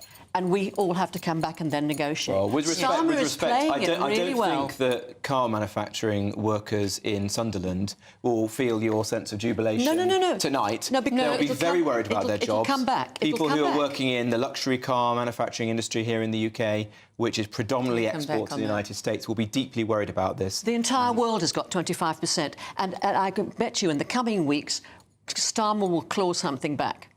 Well, let's wait and see. I don't share your enthusiasm for Starmer's negotiating skills. Look what he's done in the past. Well, what would Kemi Badenoch have done? And tell me, how would she have bettered that? Well, she wouldn't have sacked our chief trade negotiator, for example, Crawford Faulkner, which was one of the first things that Jonathan Reynolds did. Frankly, we would have a decent trade secretary. Jonathan Reynolds, remember, is the guy who lied about being a solicitor, has no commercial experience whatsoever, fabricated his own CV. That's irrelevant in this situation. I don't think it is irrelevant, because in a situation as serious as this, I want somebody good around the table, not somebody whose CV was so weak he had to make it up. That's why I'm querying Kemi Badenoch. Well, I would rather have Kemi Badenoch around the table than Jonathan Reynolds. Catherine, you were to make a point on something. Yes, to come in on this, when you were in power, Robert, you not only kept all of this net zero stuff, you kept the fines. So though you moved it back by 5 years, you kept the fines. You know, if they don't sell 28% of EVs, they get £15,000 a car, which is a massive fine. So please don't be too high on your high horse. Meanwhile, you're absolutely right. This is a negotiating ploy. Trump couldn't negotiate trade deals because the US had incredibly low tariffs. Many of the things we bought from them were zero tariffed. So you can't negotiate. If you go to the Trade Department today, and I'm on the Trade and Agriculture Commission, and ask them why we have 10% tariffs on oranges, they will say, oh, it's so we can negotiate trade deals. So we kept a whole lot of the EU's very high agricultural tariffs on so that we could go and negotiate a deal with Australia and a deal with New Zealand, etc., and the CPTPP. Trump couldn't negotiate with anyone because every country in the world is saying, well, we've already got free access to your country, so why would we do a negotiation with you? So what he's done is incredibly smart. And yes, he needs to get the products of industry back. You know, he had the high-level stuff, but he had lost the basis. And without the steel making, without the aluminium, without the tools, without the parts, you can't actually build the Air Force. And yet we all expect his Air Force to come and save us when we next get attacked. And yet he wasn't responsible for that. China was making all the parts. We saw that in COVID. Our car industry went to zero because we couldn't get a $600 chip out of China. And so the Rolls-Royce is sitting there waiting to be exported because it can't get a and it's a £600,000 car.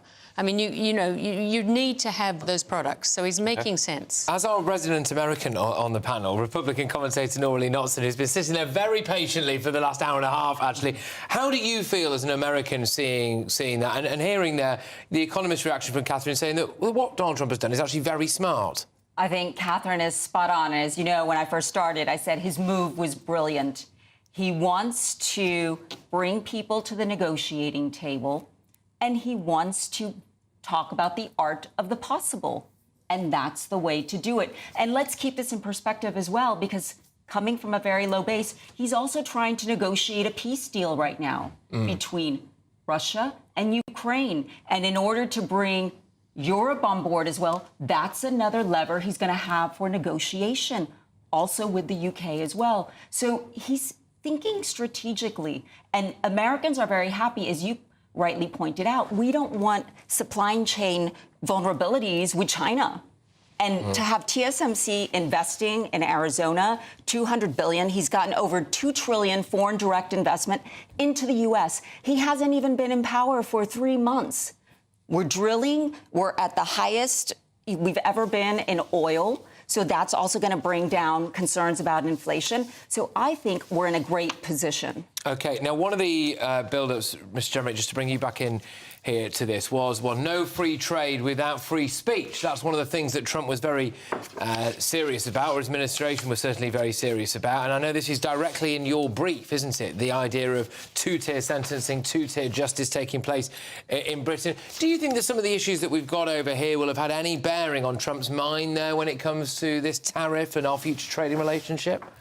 Well, look, firstly, I want to thank GB News and your viewers for all of the amazing coverage and support there was for our campaign to stop these two-tier sentencing guidelines. And it was a result of that outcry, which you helped to spearhead, that the government has ultimately changed tack and the Sentencing Council has suspended those biased guidelines that would have discriminated against men, against white people, against Christians, that would have come into force this week.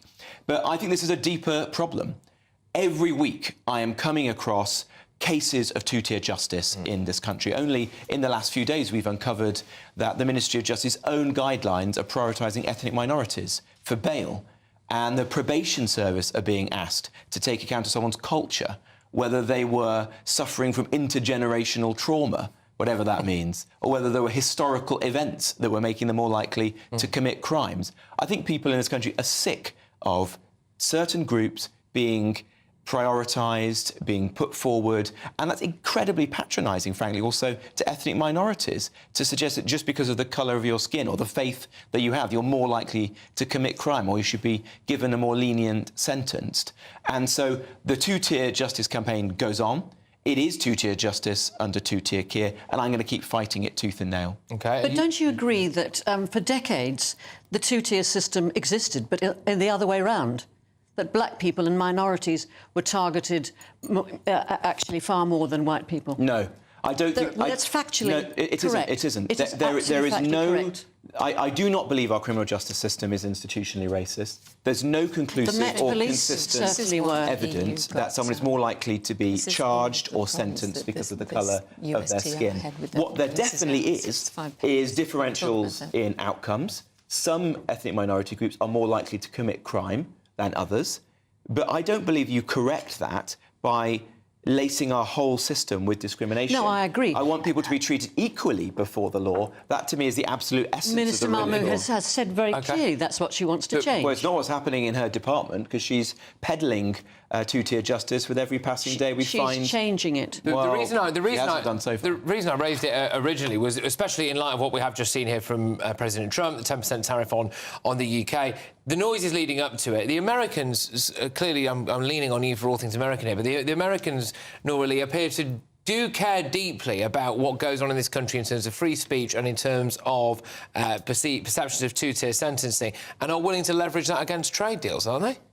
We do care deeply about it. I mean, this was the birthplace of rule of law and our legal system in the U.S. So yes, it is our mother country. We care about it, and we care about democracy and maintaining the fundamentals of democracy. OK. But just before I go to my next guest down the line, Catherine, you were showing me something very interesting there. And I don't know if it's possible for you to hold this up to one of the cameras we've got here. I think I've found out exactly what camera number you're on. Camera 7, which is there. There you go. So what are we looking at here? OK. Well, Trump referenced something called the USTR's report on foreign trade barriers. It's 400 pages long. I didn't print out the whole thing, but I did print out the UK's one is 5 pages. The EU's one is 35 pages. What is fascinating is how many trade barriers they've got on AI and things like that. So these are all the barriers... Sorry, I slightly missed that. I'm a bit, sometimes a bit slow off the mark. These are all the barriers that the EU puts on the US? On the US. Right, OK. And what's interesting is so many of them have come in after we left. And that is one of the great things about Brexit. So you can see that they... everything that Draghi wrote about the EU in their report is true, and it's shocking. And I used to get asked by Americans, you know, why did you leave the EU? Because they always thought it was like NAFTA. Right. And when now they know why we left the EU. Anyone in any American company reads this report will know why we left the EU. It's just extraordinary.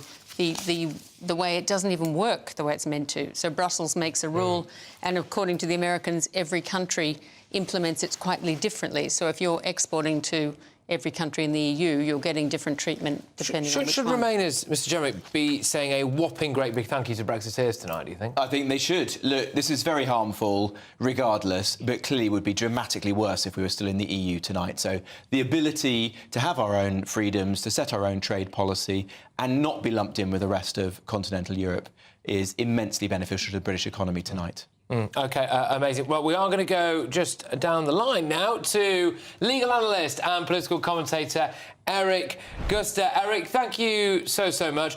OK, then, I'm just going to ask you straight, what do you make of what we just heard, the iconic speech from Trump in the Rose Garden there? I don't know if we'll call it iconic. He did make some decent points on the tariff needs. However, Trump is instituting a trade war with our friends like Canada that are totally unnecessary. There are some things that definitely need to occur in trade. We need to have equal tariffs going back and forth. However, when we're picking on our friends and isolating ourselves from the rest of the world, it puts us in a very weak position. OK, can I just ask if we might be possible just to remind our viewers of a couple of the things that Trump said. He started by saying it was Liberation Day, didn't he? He then basically made it very, very clear that his main ambition with all of this was to bring chips, pharmaceuticals, all of that, come roaring back to the USA to build our future with American steel and heart. We'll get a couple of clips ready in a couple of seconds' time, but I'll throw that to you, Eric. What's wrong with that if you're an American citizen? Isn't that what you love to hear as an American voter? We like to hear American jobs being made. However, this is a man who's cut U.S. government jobs in half since he's been here. This is one who's cut off cancer research since he's been here. This is a person who's cut off funding for different universities since he's gotten here. So it's not just a one-tier thing like, oh man, the president's doing a great job. No, the president is really hacking up the United States at this point. And this is just one little note on his piano that he's banging on. We hope that this settles down and Congress will actually stand up to Trump and slow his roll. However, like I've said, some of the tariffs are necessary, but a lot of things that he's doing are totally not. Yeah, well, let's just see. I mean, we have got a few clips available for us now of Trump in that rose garden. I mean, any of them are very good to just remind ourselves of what he had to say. So we can just hear one of the things that he had to say here now, I believe. All for this calamity. I blame former presidents and past leaders who weren't doing their job. They let it happen, and they let it happen to an extent that nobody can even believe. That's why, effective at midnight, we will impose a 25% tariff on all foreign-made automobiles.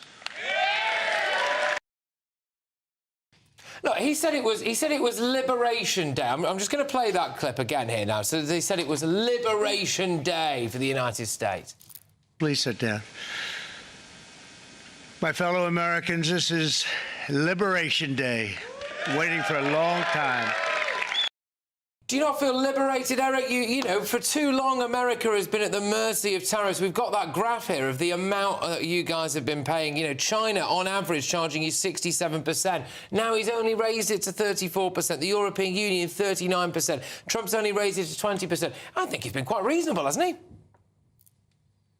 Yeah, those horrible leaders before this president. Now, who was the president before Biden? Wasn't that Trump? So this guy, he manufactures these stories. Trump manufactures these stories, and Biden is obviously on his mind consistently because he said, oh, Biden's bad, Biden's bad. He was a president before Biden. So all these things that he's blaming the Biden administration for, all these things that he's blaming what Biden did or did not do, he had the opportunity to do before him. So that's poppycock. And it's really Trump's style of trying to blame others and trying to look superior and trying to sound reasonable when he's actually not. OK, all right. Look, Eric, can I just say a massive thank you to you? Tremendous to have you on the show. Tremendous to have your views stateside for us. Eric Guster there, legal analyst and political commentator. Let's just reintroduce my panel now. Adam Brooks stepped outside for us briefly. He's back here with us, landlord, activist, business owner. How are you feeling about what we've heard from Trump there? You know, keeping it British here, really. What does it make you feel hearing that? No, I think he's let us off. He's shown that we are a good friend and that possibly there is a trade deal to be had in coming months or even the year. And look, thank God we Brexited and we're not in Europe. We could become a hub of business here, and hopefully it stops Keir Starmer taking us back into the EU via the back door, because that would be catastrophic for our economy. So it's a win-win, and it's a win for those of us that campaign for Brexit as well. This is a proper Brexit bonus. I'm just waiting to see if we've heard anything from our Prime Minister here. We don't appear to have. You know, this is a major global event.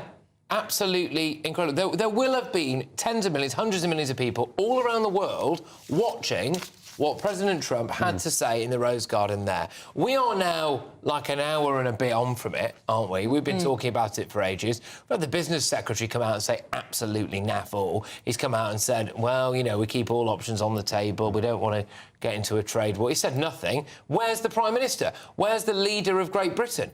You know, we've got car industries at the moment, whether it's Rolls-Royce, whether it's Jaguar, whether it's Mini or whoever else, who are looking at this now who are probably quite worried. We've got people in the whiskey industry who are probably very worried. We've got people in the pharmaceuticals industry who are very worried. Should the Prime Minister not be out front and centre? It's not like we didn't know this was happening, did we? Nina, where is he? I would imagine there'd be a statement tomorrow.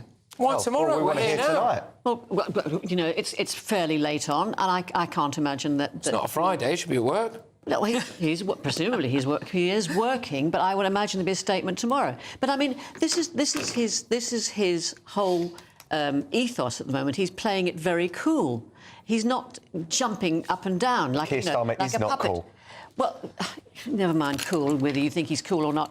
This is his strategy, And he's not getting hysterical about it. To come out now with a statement would be getting hysterical about it. You go, oh my God, this, oh my God, that, and just let it sit and let it settle. Keep your negotiating behind closed doors. But you could play do this we as not a want win. to be led? I don't know. How do you Why feel would he about play it as a win? Because we haven't been as punished as everyone else. Well, and he could say, look, the reason I went out there was for this, and we've got a trade deal coming. You have to do blow by blow every moment. Look, this has been a seismic event. The world has been holding its breath waiting for this. It's been dominating the news headlines for the best part of a week. It was mentioned in the House of Commons earlier. Shortly, I'm going to show you what our Prime Minister said in the House of Commons earlier. I'm also going to show you what Rachel Reeves, our Chancellor, said in a Treasury Select Committee, which I think you will find enlightening because she did not, to paraphrase, did not rule out future tax rises. But it's happened now, so where are they? Do we not need to be led? In fact, let's just remind ourselves of what Keir Starmer said earlier today. There are constructive talks that are ongoing on a wider economic prosperity deal with the US. That is really important at this moment.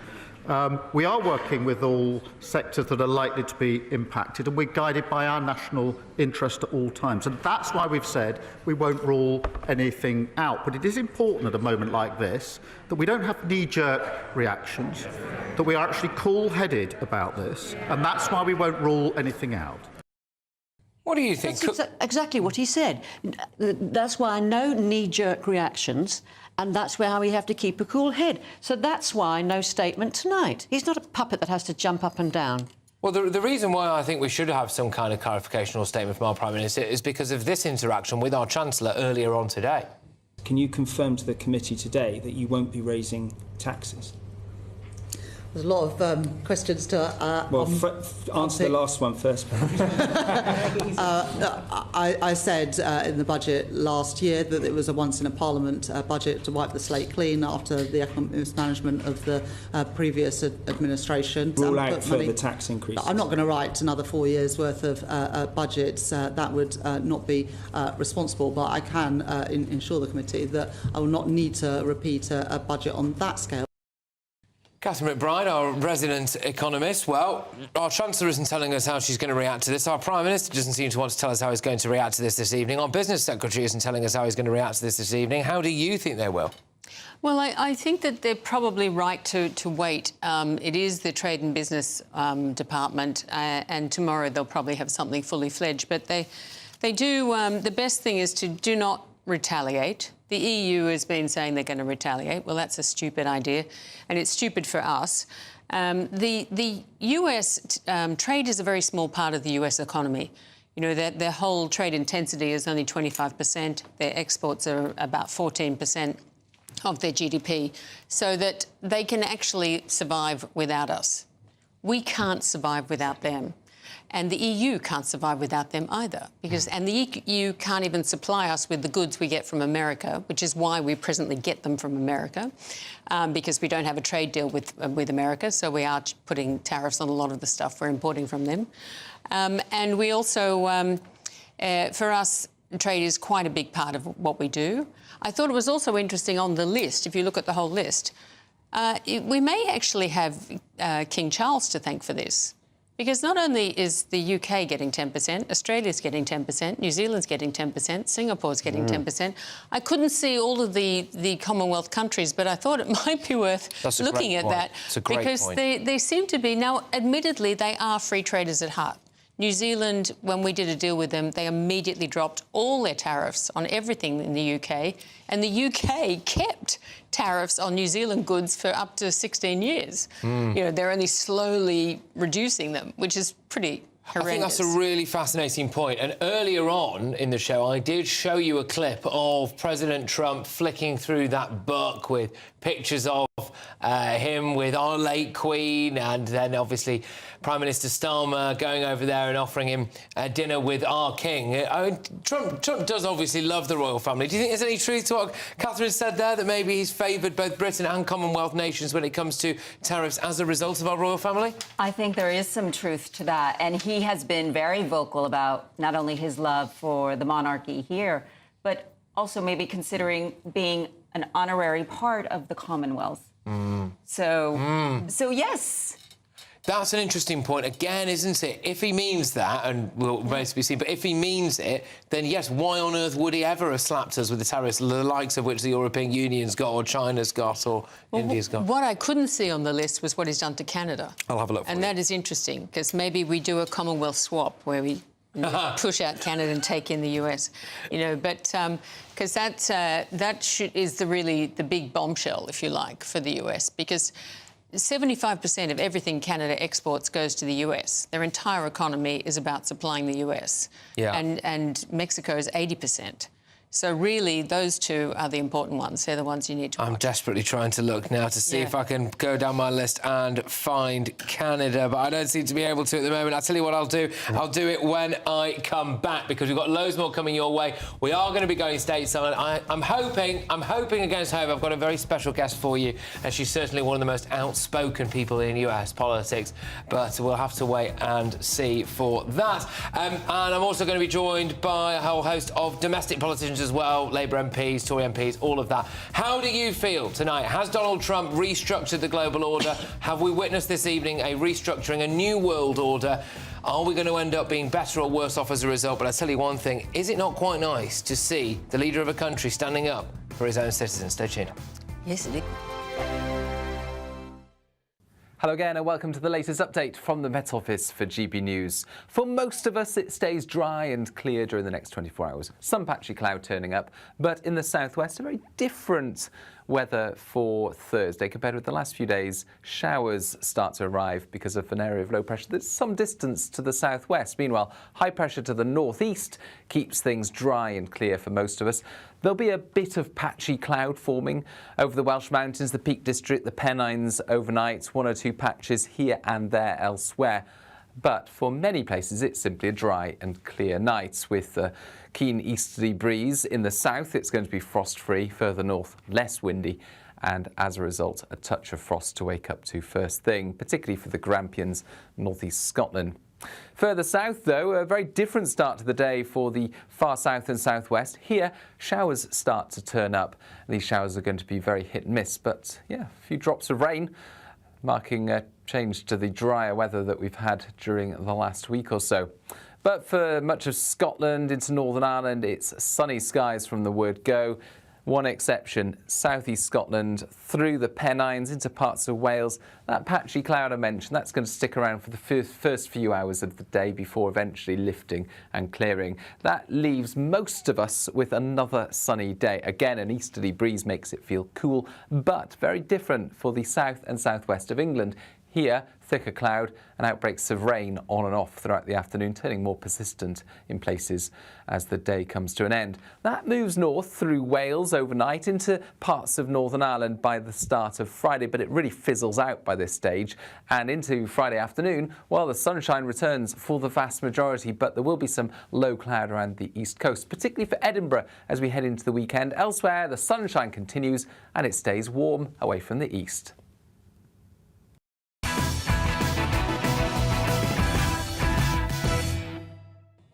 Welcome back, everybody. What a show this is. Donald Trump, the tariff special. Here is the moment just earlier this evening when he announced a 10% tariff on imports to the UK.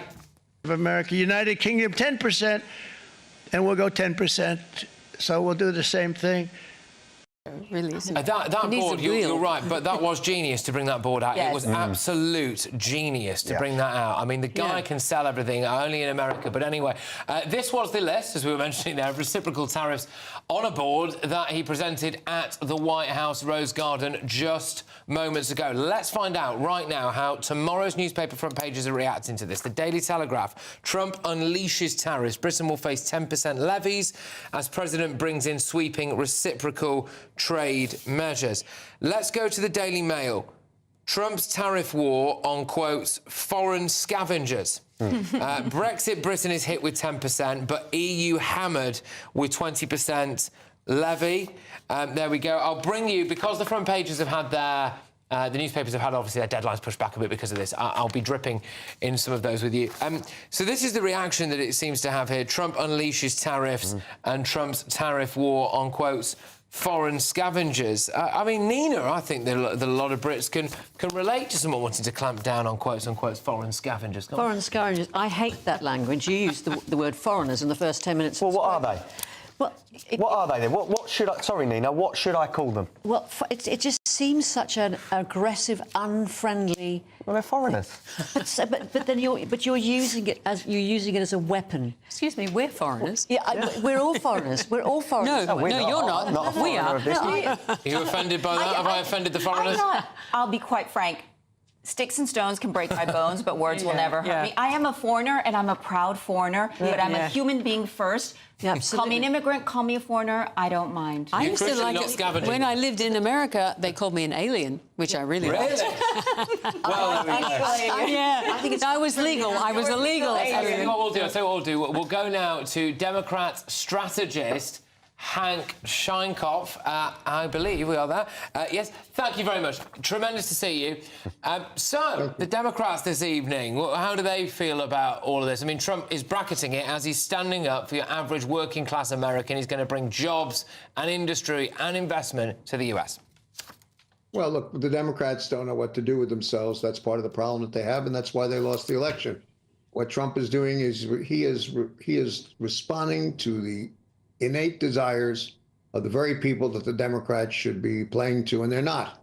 He's telling them he's going to save their jobs. He's going to make industry blossom again in places where it hasn't for some time. He's going to make America great again, as he defines it. And the Democrats are wondering what it all means, and their responses, frankly, have been rather weak. Yeah, and it must be said that at the moment in America, the Democrats are tanking in the polls. Shortly, I'm going to play you a clip of exactly how bad that is. But it seems to me as though most Americans are in favour of what we're seeing here. Most Americans are in favor of punishing Europe, quite frankly. Trump has been successful in making the argument about NATO and the failure to pay, which is not accurate at all. He's endangered relationships that are very important for the protection and defense of Europe and the United States of America. But that's not what people in the United States are focused on. They're focused long-term on economic arguments and restoring pride in their country, which they believe has been damaged. And that's part of what's propelling Trump's numbers right now. OK, let's just see this clip, in case people didn't believe me, of exactly how bad things are for the Democrats in the United States of America. Let's play it. Holy Toledo. Voters' views of the Democrats in Congress among all voters disapprove, 68%.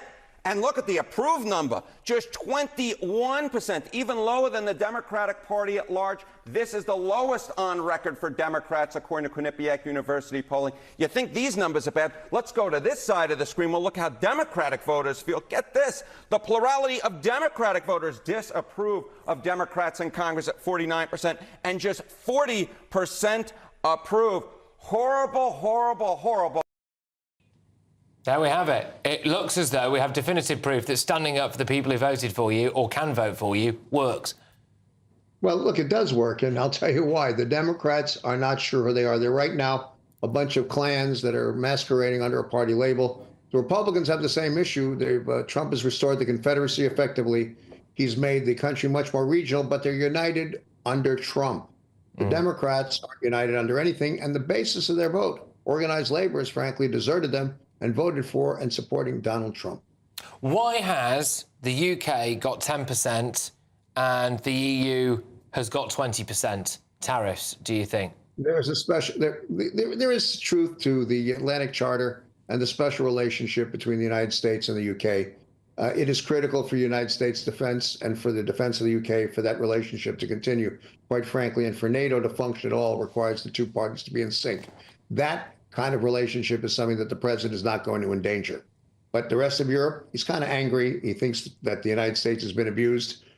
He's likely not correct in my view. But again, Britain has a special place. The UK has a special place in the president's heart, as has been noted up by your guests.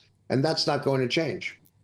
If the European Union strikes back, which it sounds like it will, what's going to happen? Because look, the noises that we're hearing, and it is limited because our Prime Minister is yet to say anything in light of what Trump has said. Our Business Secretary has said next to nothing. It was just a word salad written down. And our Chancellor, of course, I mean, goodness only knows where she is at the moment. But it looks as though we're not going to do anything about this. And I think that's probably fair enough. Well, I don't know. I don't think I could be wrong about this. I don't think the British public really want us to do anything about this, to be honest. But the EU, it looks like they are going to. How bad would that be for them?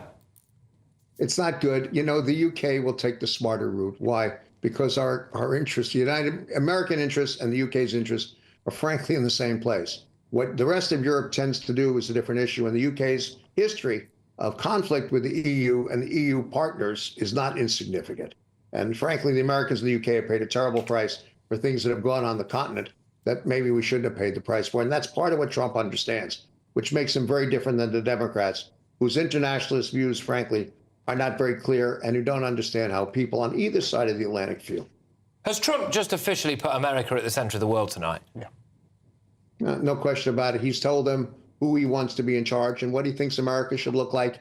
And frankly, he's told them also who favored nations are in the American point of view as Trump views it.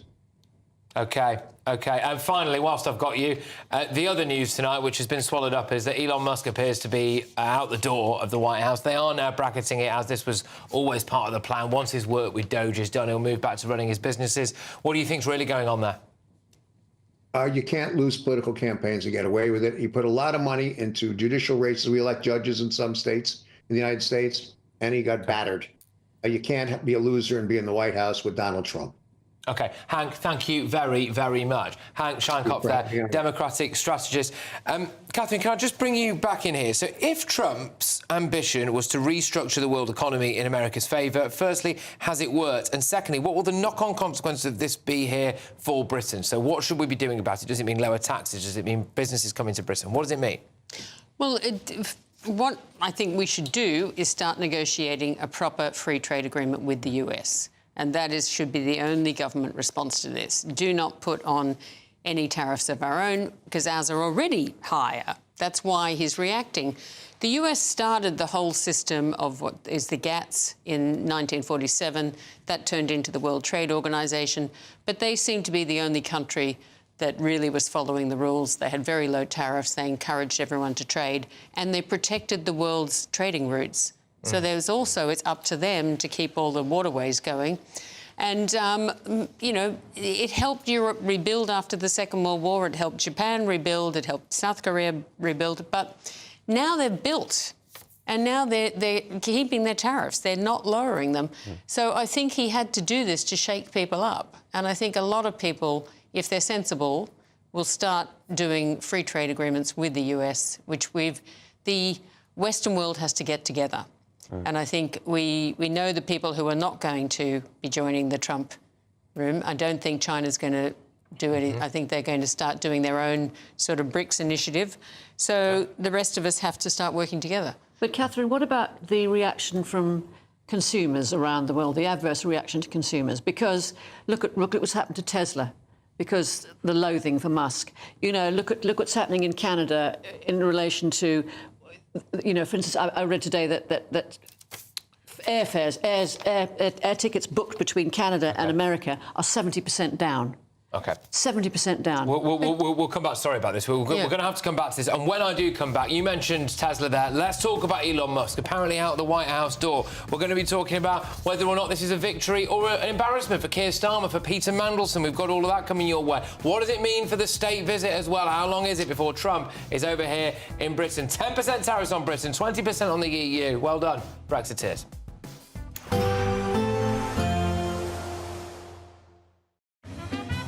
A positive outlook through the night will power through to a bright day ahead. Boxed Home Battery Storage, sponsors of weather on GB News. Hello again and welcome to the latest update from the Met Office for GB News. For most of us, it stays dry and clear during the next 24 hours. Some patchy cloud turning up, but in the southwest, a very different weather for Thursday compared with the last few days. Showers start to arrive because of an area of low pressure that's some distance to the southwest. Meanwhile, high pressure to the northeast keeps things dry and clear for most of us. There'll be a bit of patchy cloud forming over the Welsh Mountains, the Peak District, the Pennines overnight, one or two patches here and there elsewhere. But for many places, it's simply a dry and clear night with a keen easterly breeze. In the south, it's going to be frost-free. Further north, less windy. And as a result, a touch of frost to wake up to first thing, particularly for the Grampians, northeast Scotland. Further south, though, a very different start to the day for the far south and southwest. Here, showers start to turn up. These showers are going to be very hit and miss, but yeah, a few drops of rain, marking a change to the drier weather that we've had during the last week or so.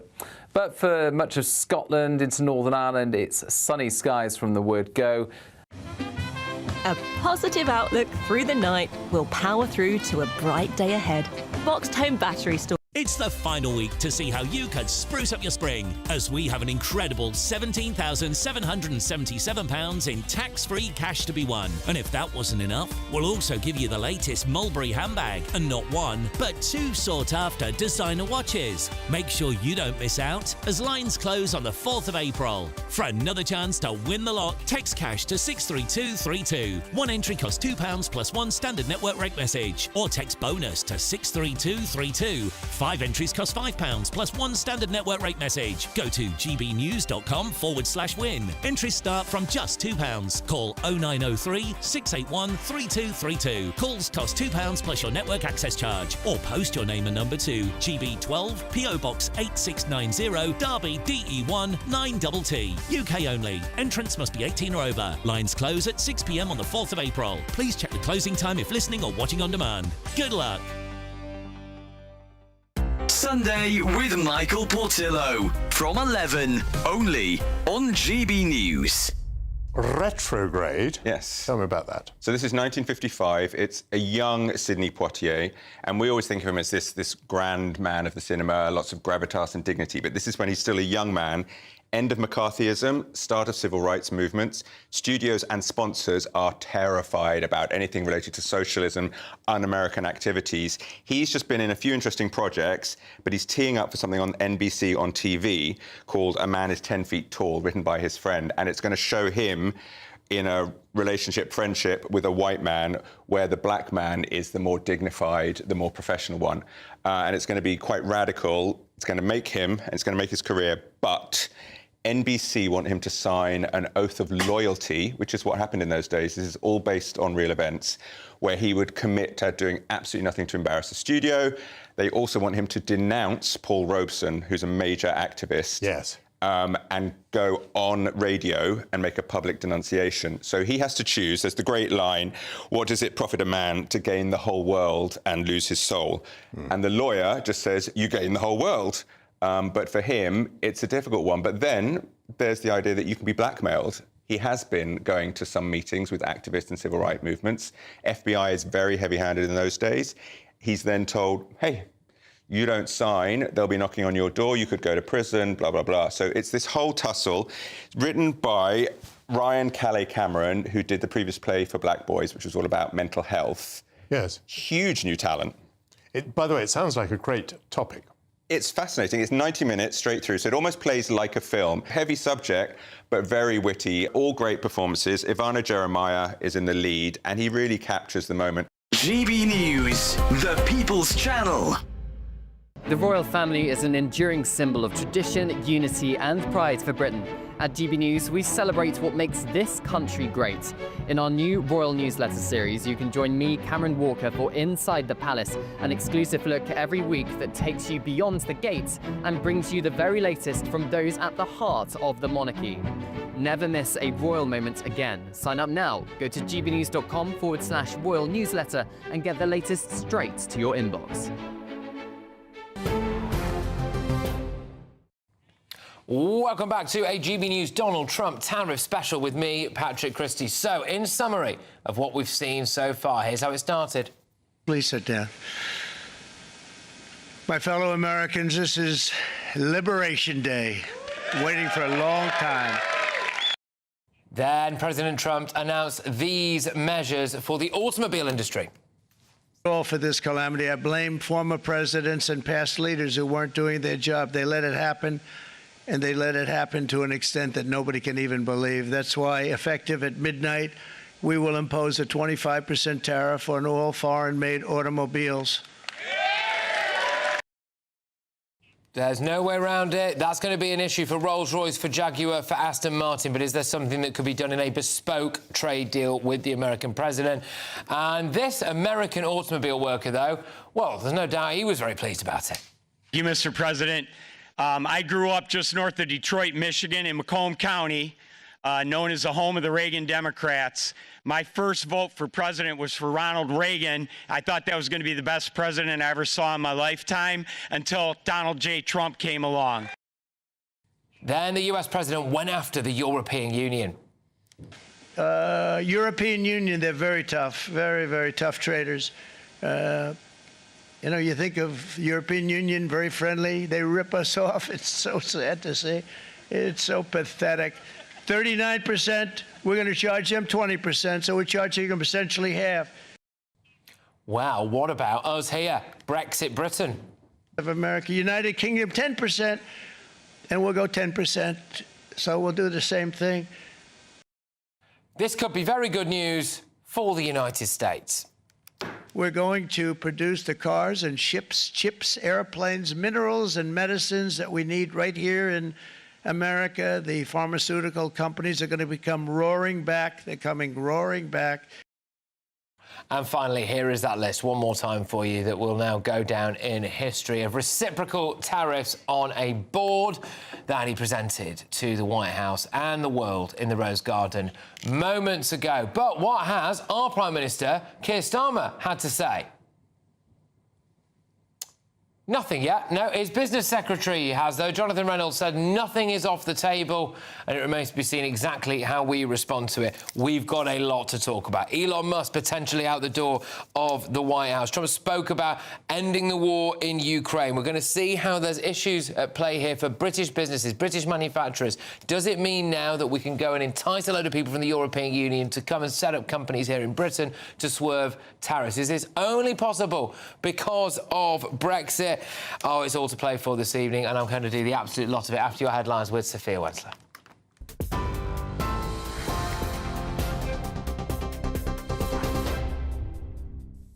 Patrick, thank you. Good evening. Your headlines from the GB Newsroom.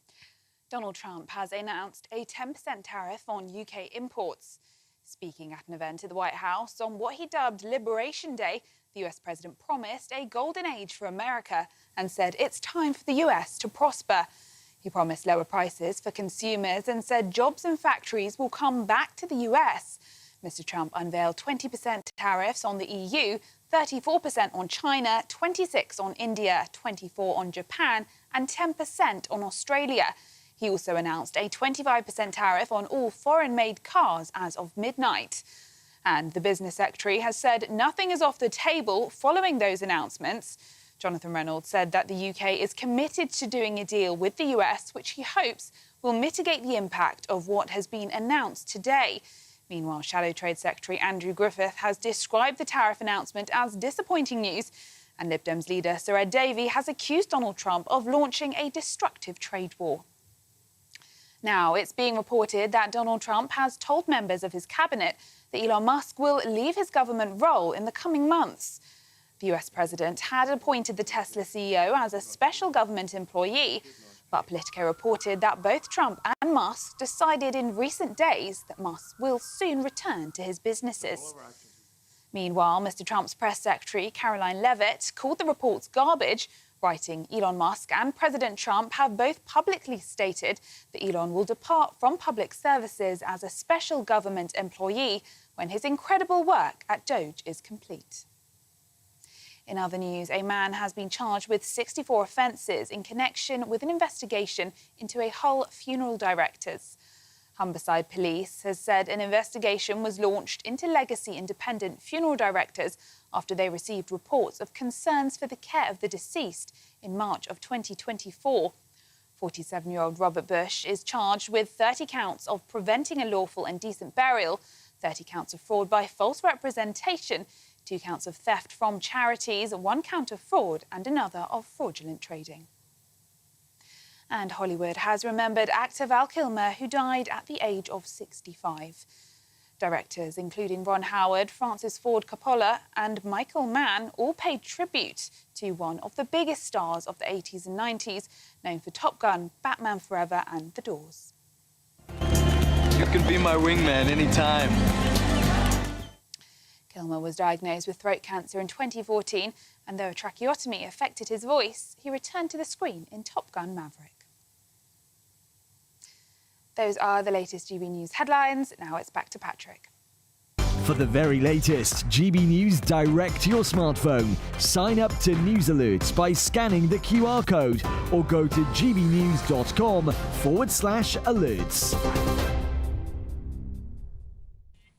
Welcome back. Here's the moment the world changed. Please sit down. My fellow Americans, this is Liberation Day. Waiting for a long time. What does this all mean for us, Brits? Of America, United Kingdom, 10%, and we'll go 10%. So we'll do the same thing. Oh, it's a bad day to be a Remainer. European Union, they're very tough, very, very tough traders. You know, you think of European Union, very friendly. They rip us off. It's so sad to see. It's so pathetic. 39%, we're going to charge them 20%, so we're charging them essentially half. But is this well done, Sir Keir, or actually is it a bit of a letdown, considering he did his best to suck up to the US president? This is a letter from His Majesty the King.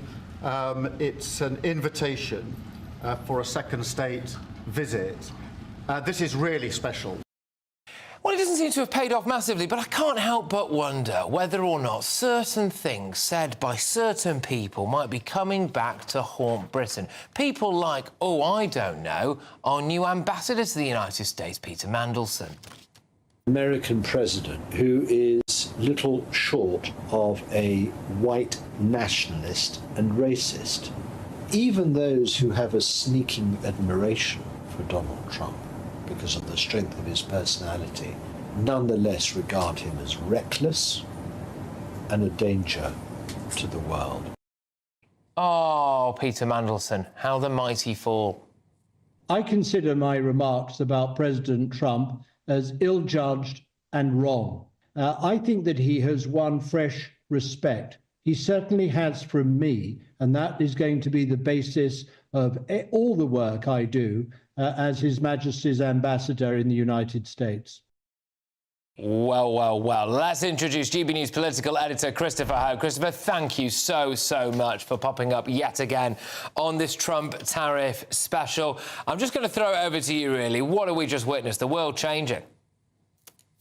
Absolutely, and I'll bring you the reaction as we're getting it shortly. But look at what's happened here. 10% tariffs on UK exports to the US, 20% on those from the European Union to the US. Now, the old days, you had this despite Brexit logo against when things went quite well for the UK. Quite what the Remainers make of this, because it does show why we can negotiate our own deal outside the European Union, but we are still being punished by this administration. Not as bad as South Africa, 30%, Switzerland, 31%, and so it goes on to Cambodia, 49%. I'll be fascinated to see how these other countries are treated differently to the way we are being treated.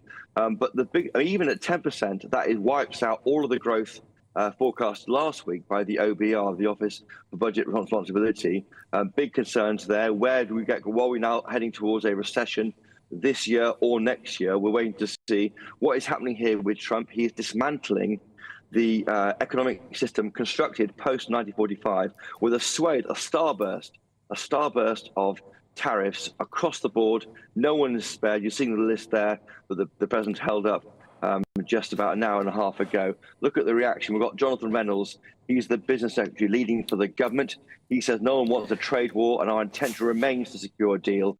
That's a limited trade deal to avoid this, but nothing is off the table, and the government will do everything necessary to defend the UK's interests. The Tories claim the Labour's botched this one. Patrick, they say it just shows that it's disappointing that this Labour government failed to negotiate properly with Donald Trump's team for many months after the election. They failed to keep our experienced top trade negotiator. They mean Sir Crawford Falconer there. I think earlier we heard Robert Jenrick named in our programme, and failed to get a deal to avoid the imposition of tariffs by a closing trading partner. Lead Remainer, of course, in British politics, Sir Ed Davey, he says that he blames Donald Trump for launching a destructive trade war that threatens the jobs and living standards of people across the country and around the world. I must say that there is a unanimity between the Tories and Labour not to go down retaliatory trade tariffs, that pressure will grow and grow and grow. This is so-called our special relationship, our special ally in the world. Why they're doing this? But just looking further afield briefly to the European Union, you've got Giorgia Meloni, forgive me, who is seen by many as being the closest in the EU to Donald Trump. She's now facing a 20% tariff on her goods exported back to the US. They'll do everything they can, she says, to work towards an agreement with the US to avoid a trade war that would weaken the West in favour of other global players. And also Ireland. Now, remember vividly how Donald Trump sat there in the Oval Office saying, with the Taoiseach from Ireland, saying we might drain away these US companies in your country, taking a lot less in terms of paying a lot less in tax. They're saying that Ireland believes in open and free trade, Patrick, and the imposition of tariffs is bad for the world economy. They deeply regret these 20% tariffs. The world is waking up, I think, to a new world tomorrow in terms of the trading order. The world, as I say, constructed by all of us, the West, is ending right now before us, and Donald Trump is doing it. Yeah, and he's sucking it all into America. And there's mixed emotions tonight, I think, where we appear to be watching a man who's been democratically elected by his own people, unashamedly standing up, many would argue, for his own people and acting almost exclusively in their best interests, which people might feel quite romantic about it in some ways.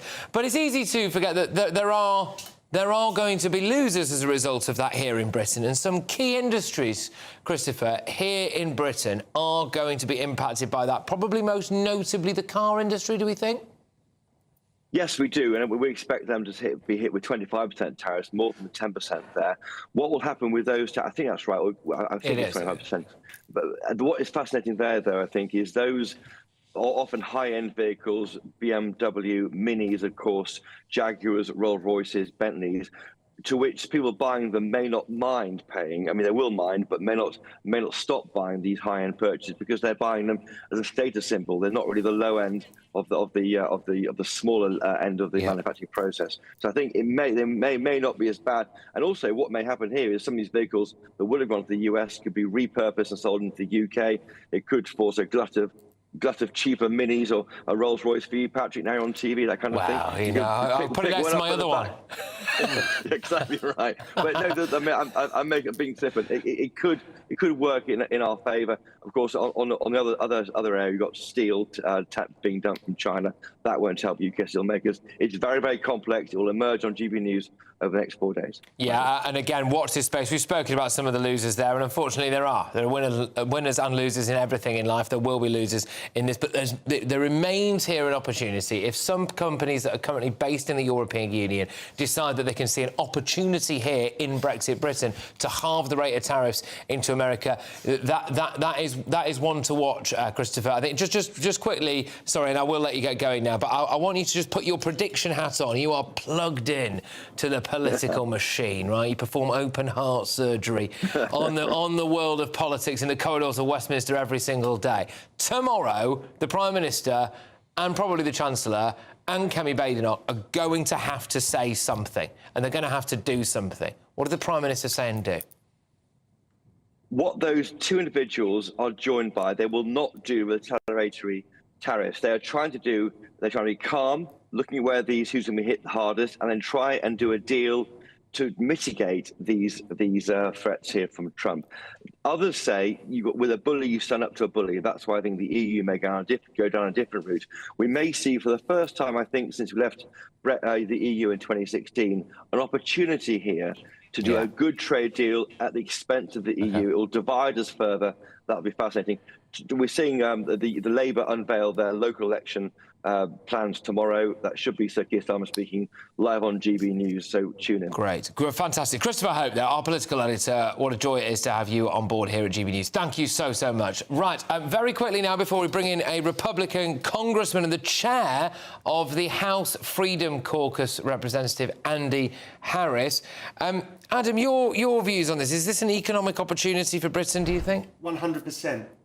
Again, thank God we left the EU. For the EU to take on America, it's like them playing chicken. They're in a Fiat 500. Trump is in a huge American pickup truck. There's only one loser there if they don't swerve. The EU could die economically if they try and take on Trump. If they try to frame it as we're standing up and to that's not to good a for bully. anyone. Eric McElroy joins us now, political commentator and comedian. Eric, it's fair to say you lean to the left, isn't it? How do you feel looking at this and listening to what Trump has said today?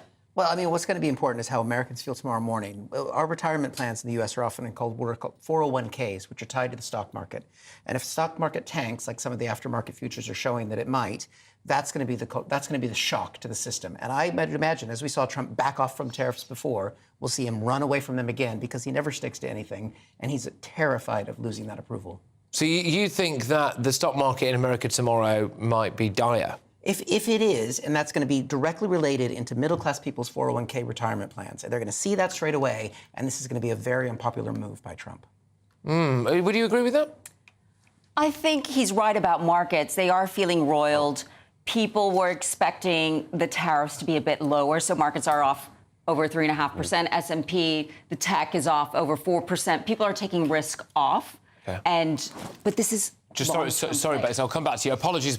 We are now joined by Republican Congressman and the chair of the House Freedom Caucus, Representative Andy Harris. Andy, thank you so much for making the time for us here on GB News this evening. Your reaction, please, to that Trump tariff spectacular that we saw in the Rose Garden there. Well, there's certainly some countries that are going to wake up tomorrow morning and realize that they have got to reduce their tariffs on U.S. goods. They've got to reduce trade barriers. UK, fortunately, came in at the minimum 10%. But I think this is where the negotiation starts between countries, again, to reduce trade barriers, hopefully to lessen our trade deficit. What does this mean, though, globally? I mean, he's gone after China, he's gone after smaller countries as well. Cambodia's been clobbered quite a bit. India's faced some quite stiff treatment from your president. Is there a risk here, do you think, for Trump? Is he playing chicken with the world? Well, there is a risk, just as has been mentioned on the show. I mean, the question is what American companies, the American stock market's going to do, whether or not this will be reflected in higher prices temporarily for Americans at a time when inflation has been a political issue. There is a risk, but look, the president's playing a long-term game. He wants to bring some industries back into the United States, and he wants to lessen our trade imbalance.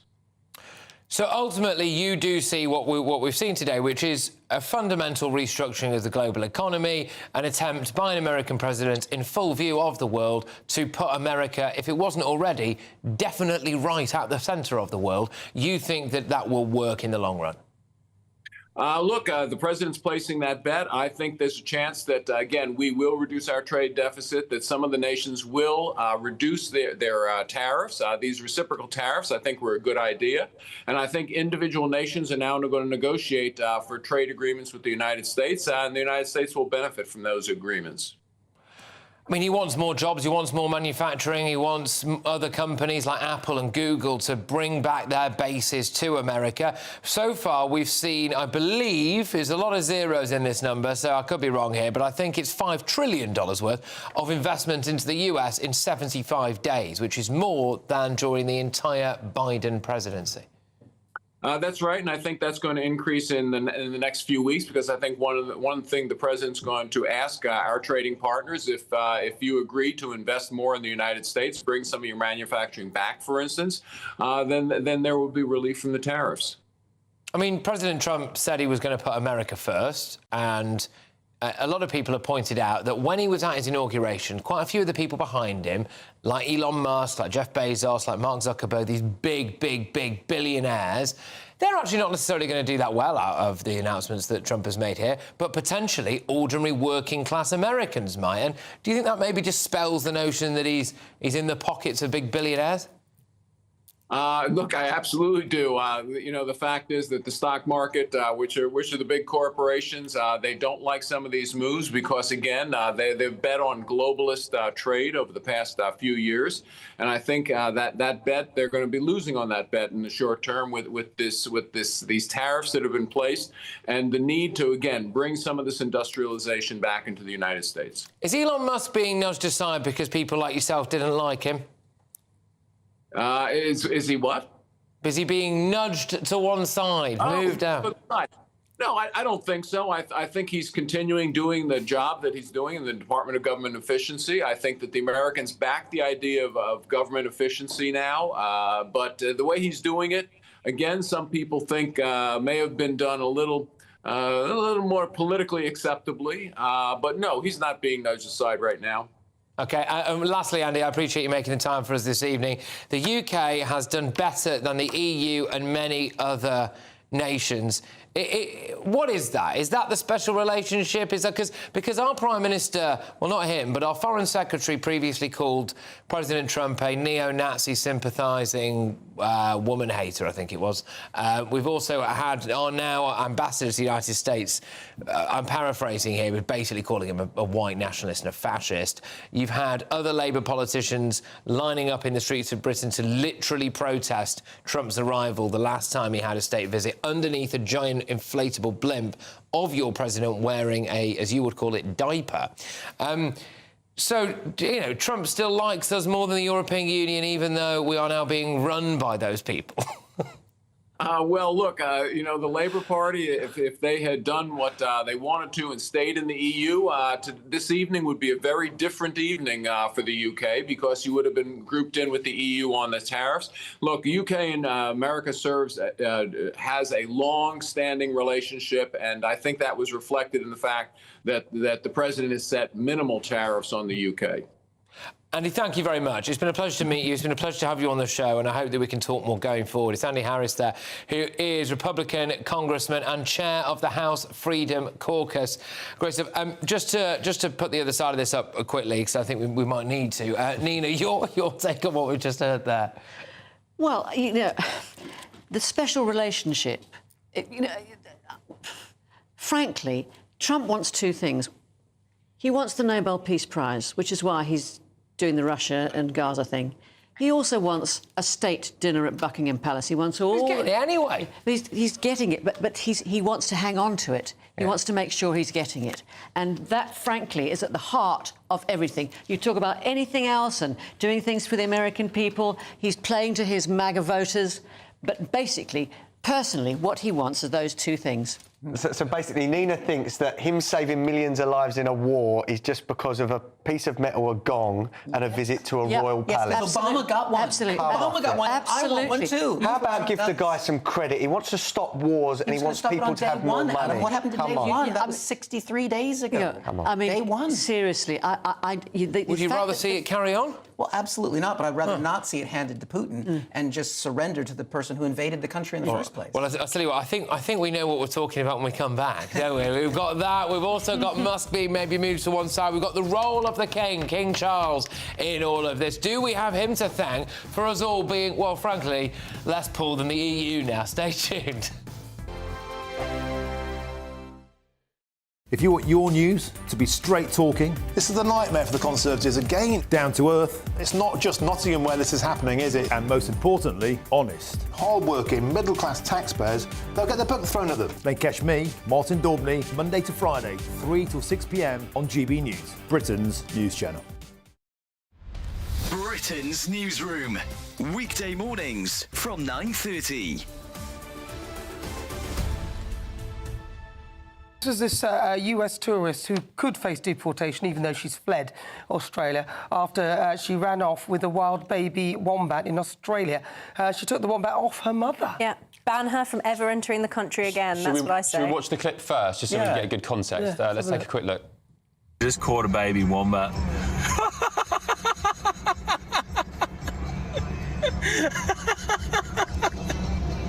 Look at the mother. It's like, oh, it's chasing after her. I caught a baby wombat.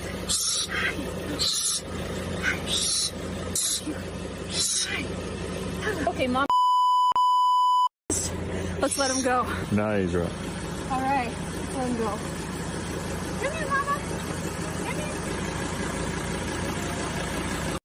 Now, I can only imagine that this woman isn't a mother because the stress that you have if somebody steals your child, even temporarily or for a joke or something, is awful. So I agree. Emma Trimble, what do you think? Never mind as a mother. I mean, what kind of psycho does that to an animal? I mean, you can tell the mother's distressed. The child is probably panicking and distressed. Who knows what implications that could have? You know, sometimes when you take a baby away from its mother in the wild, the mother then rejects the baby. Yeah. It's such psycho behaviour that I really think deportation, I know this sounds like it's extreme, but deportation isn't enough. If it were me making this decision, I would exclude her from ever coming into the country again. I would at least put some kind of lengthy ban on her entering the country if that's the kind of attitude, because Australia's very careful with its wild. I was going to say, they're pretty stringent on that sort of stuff, aren't they? GB News, the People's Channel.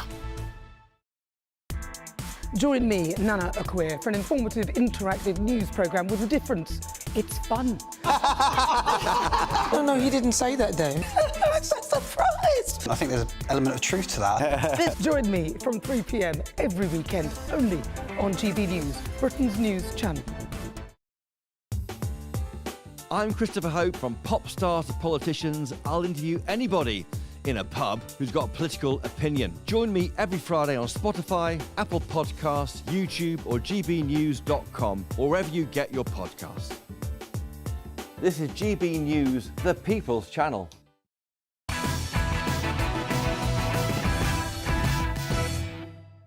Welcome back to the Trump tariff special. Goodness gracious me, some people think it's been a good day for the UK, some people think it's been a bad day. Of America, United Kingdom 10%, and we'll go 10%. So we'll do the same thing.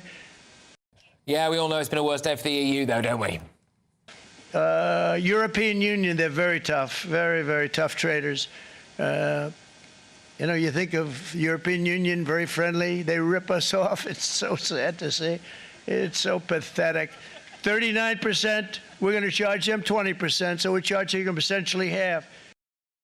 We have got a new addition to the panel right now. It's Labour MP for Brent West, is Barry Gardner. Barry, thank you very much. Great to have you on the show. I'm going to just ask you this. Is this a double humiliation for Keir Starmer, presenting the king on a platter for Trump, and Trump then still whacking 10% on us, but also he was Mr. EU. He was in charge of trying to get us to rejoin the European Union. If we were back with Brussels now, we'd be 10% worse off, Barry. Go on. Well, look, the first thing to say is this, that we did not leave the EU because we believed that there would be a future President Trump imposing tariffs even greater on the EU than he was on us. That's not why we left the EU, right?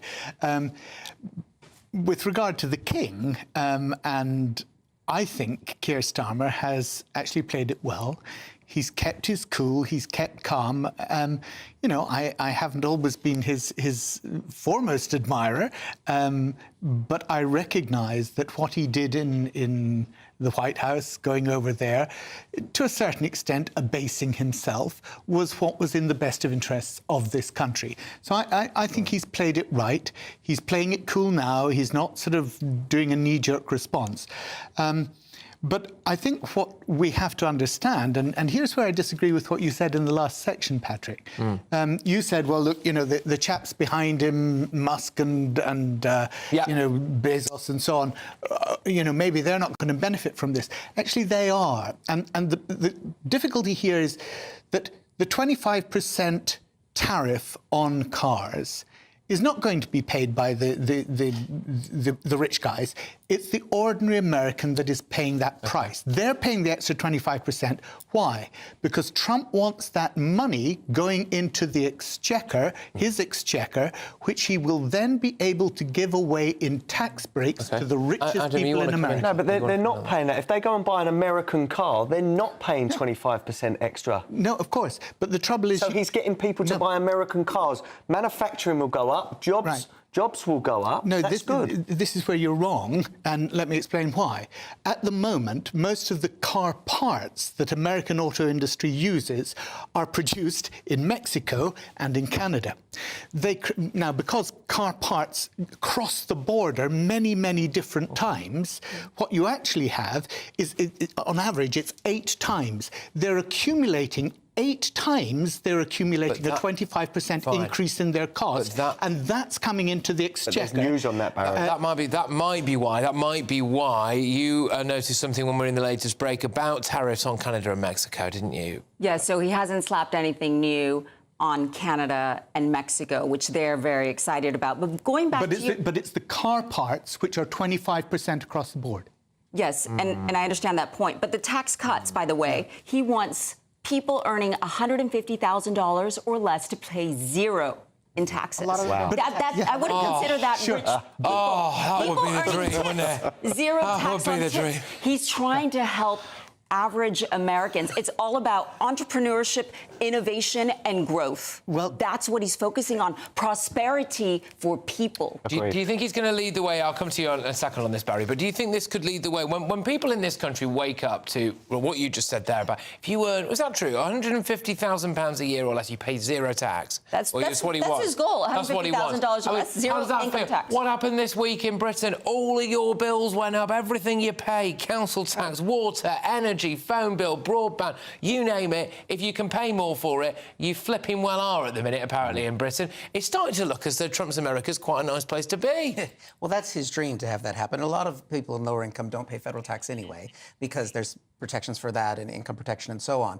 But the people that are going to pay for this, because tariffs are a tax on the consumers. Exactly. And consumers are going to pay this tax. So they're the ones that are going to be footing this bill. Now, in the long term, yes, bringing jobs back to America, sure, that's a great goal. But do that with planning and structure and advance notice. You don't just pull the tablecloth off the table and expect everything to stay standing American upright. goods will not go up if they're made in America. But that's going to take years out of it. That does not happen overnight. Where are these factories going to come from overnight? Investors need stability. If they're going to invest in America, and look, we understand the principle here, and that is that if they can make all that off-boarded back into America, make it in America, then it'll boost jobs and growth in America. Right. But investors need certainty. The last person you get certainty from is Donald Trump, right? He hasn't shown that to the markets, and it will take time, as you were saying. And they reckon that to actually get all of that back on board would take about 10 years. But it's a start, they need a growth in the automobile sector alone to do that domestic market. Of 10%. You can't do that overnight. There's an old saying, short-term pain, long-term gain. I think Americans would take a little bit of pain for decades of growth. Okay, so you're going short-term pain for long-term gain. What were you about to say there, I'm going to say that Trump is actually doing everything he said he was going to do. He was against war, pro-peace. He's on it. He was pro the American people and protecting jobs there. He's on it. He's pro cutting our debt. He's on it. He is pro deregulation, and deregulation will stimulate growth in America because now Basel III is dead. So the banks are going to have a lot of capital to lend that they thought they were going to have to hold back within the banks. And I work in the energy sector. And what so much money precipitated is the going... global financial crisis? The fact that they didn't have those reserves. So it's not a great look because we've been there before, and the chaos it caused to the global financial sector was absolutely catastrophic. But I'll agree with you this, okay? He has done what he said to do, and I wish more politicians did. And I wish that we had the boldness that he has shown, not in the same way, but I wish we had the boldness to do in this country some of the things that we in the Labour Party, and I as a Labour politician, have aspired to do. We haven't shown that. And I think the real lesson that we should learn from what Trump has done is that you can use power. You don't have to be in awe of the markets. You can use power, you can do things, you can make the weather, you don't have to react to it. We had Liz Truss who tried to do that and she was shot down. She was. OK, loads still to go at. I am thoroughly enjoying this. Thank you very much for sticking with us in this additional hour here of Patrick Christys Tonight, the Trump Tariff special. What a time to be alive. We witnessed something earlier on there in the Rose Garden that will go down in history. So much to talk about. Are you going to be better off? Are you going to be worse off? Where does it leave us in the grand scheme of things? Stay tuned.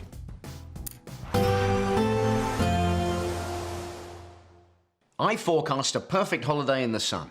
Weather looking good then? For sure, and no worries about our travel insurance. All Clear Travel Insurance sponsors GBNews Travel Destinations Forecast. Hi there. Plenty of sun to be had in the UK over the next few days, but if you're thinking of heading further afield, there are still some thunderstorms across Greece and Turkey, and some very unsettled weather moving through Madeira into the Canary Islands. A showery day to come on Thursday, and then further showers or spells of rain into Spain as well as Portugal. A few showers on Thursday for Italy, but the most showery weather will continue to affect Greece as well as Turkey. That is tending to ease away over the next few days into the weekend. All All Clear Travel Insurance sponsors GB News Travel Destinations forecast. Exciting news. Every Friday, my Patrick Christys Tonight Show is going to have a twist to it. We're welcoming some special guests. You. That's right, on Fridays I'm going to be doing my show in front of a live studio audience because this show is about you and what you have to say. It's going to be the same big debates, same big topics, same big opinions. But every Friday night at 9 p.m, you are invited to come on down to Patrick Christys Tonight to be a part of the action. Only on GB News, the People's Channel, Britain's news channel. Good Afternoon Britain isn't just about us. The wonderful thing about this programme is it's about everyone watching. It's an interactive programme. Well, there absolutely is something to see here, and we're going to be talking about it more. Whether it's breaking royal news, please bring us up to date, or indeed a particularly punchy speech in the House of Commons. Very, very curious. We bring it to you live, and then we bring you live reaction as well. That's Good Afternoon Britain, weekdays from midday. Only on GB News, the People's Channel, Britain's news channel. The royal family is an enduring symbol of tradition, unity and pride for Britain. At GB News, we celebrate what makes this country great. In our new royal newsletter series, you can join me, Cameron Walker, for Inside the Palace, an exclusive look every week that takes you beyond the gates and brings you the very latest from those at the heart of the monarchy. Never miss a royal moment again. Sign up now. Go to gbnews.com/royal newsletter and get the latest straight to your inbox. Hi, I'm Michelle Dewberry, and my show is your opportunity to cut through all the noise and dive in headfirst to some robust debates. Ideas clash. Situation, no, because the failure is you're deliberately avoiding my point. Nothing's held back. And if you think this is the end of it, wait for more. And we do not shy away from the difficult stuff. Sometimes I want to shake people and say, if only you understood. So join me on Jubes & Co. weeknights at 6 p.m, only on GB News, Britain's news channel. Mornings don't have to be tiresome, especially if you have the right company. Wake up to news as it happens, opinion and debate, and of course, a little bit of entertainment too. Because when the kettle's on, we're on. That's Breakfast on GB News, a show worth waking up for. Every morning from 6 a.m. Only on the People's Channel, Britain's news channel. We'll spread the news, you spread the word. It's Patrick Christys Tonight, and here we do things differently. It's explaining the absolute madness of this, doesn't it? It's explosive. I mean, this is very good. It's lively. 850. Your government sat there, Sean, and it did nothing. It's controversial. And the Middle East has been in turmoil since before I was born. It's everything you need to kickstart your evening. Everyone's had their Weetabix tonight. I love to see it. That's Patrick Christys Tonight, weeknights from 9 p.m. Only on GB News, the People's Channel, Britain's news channel.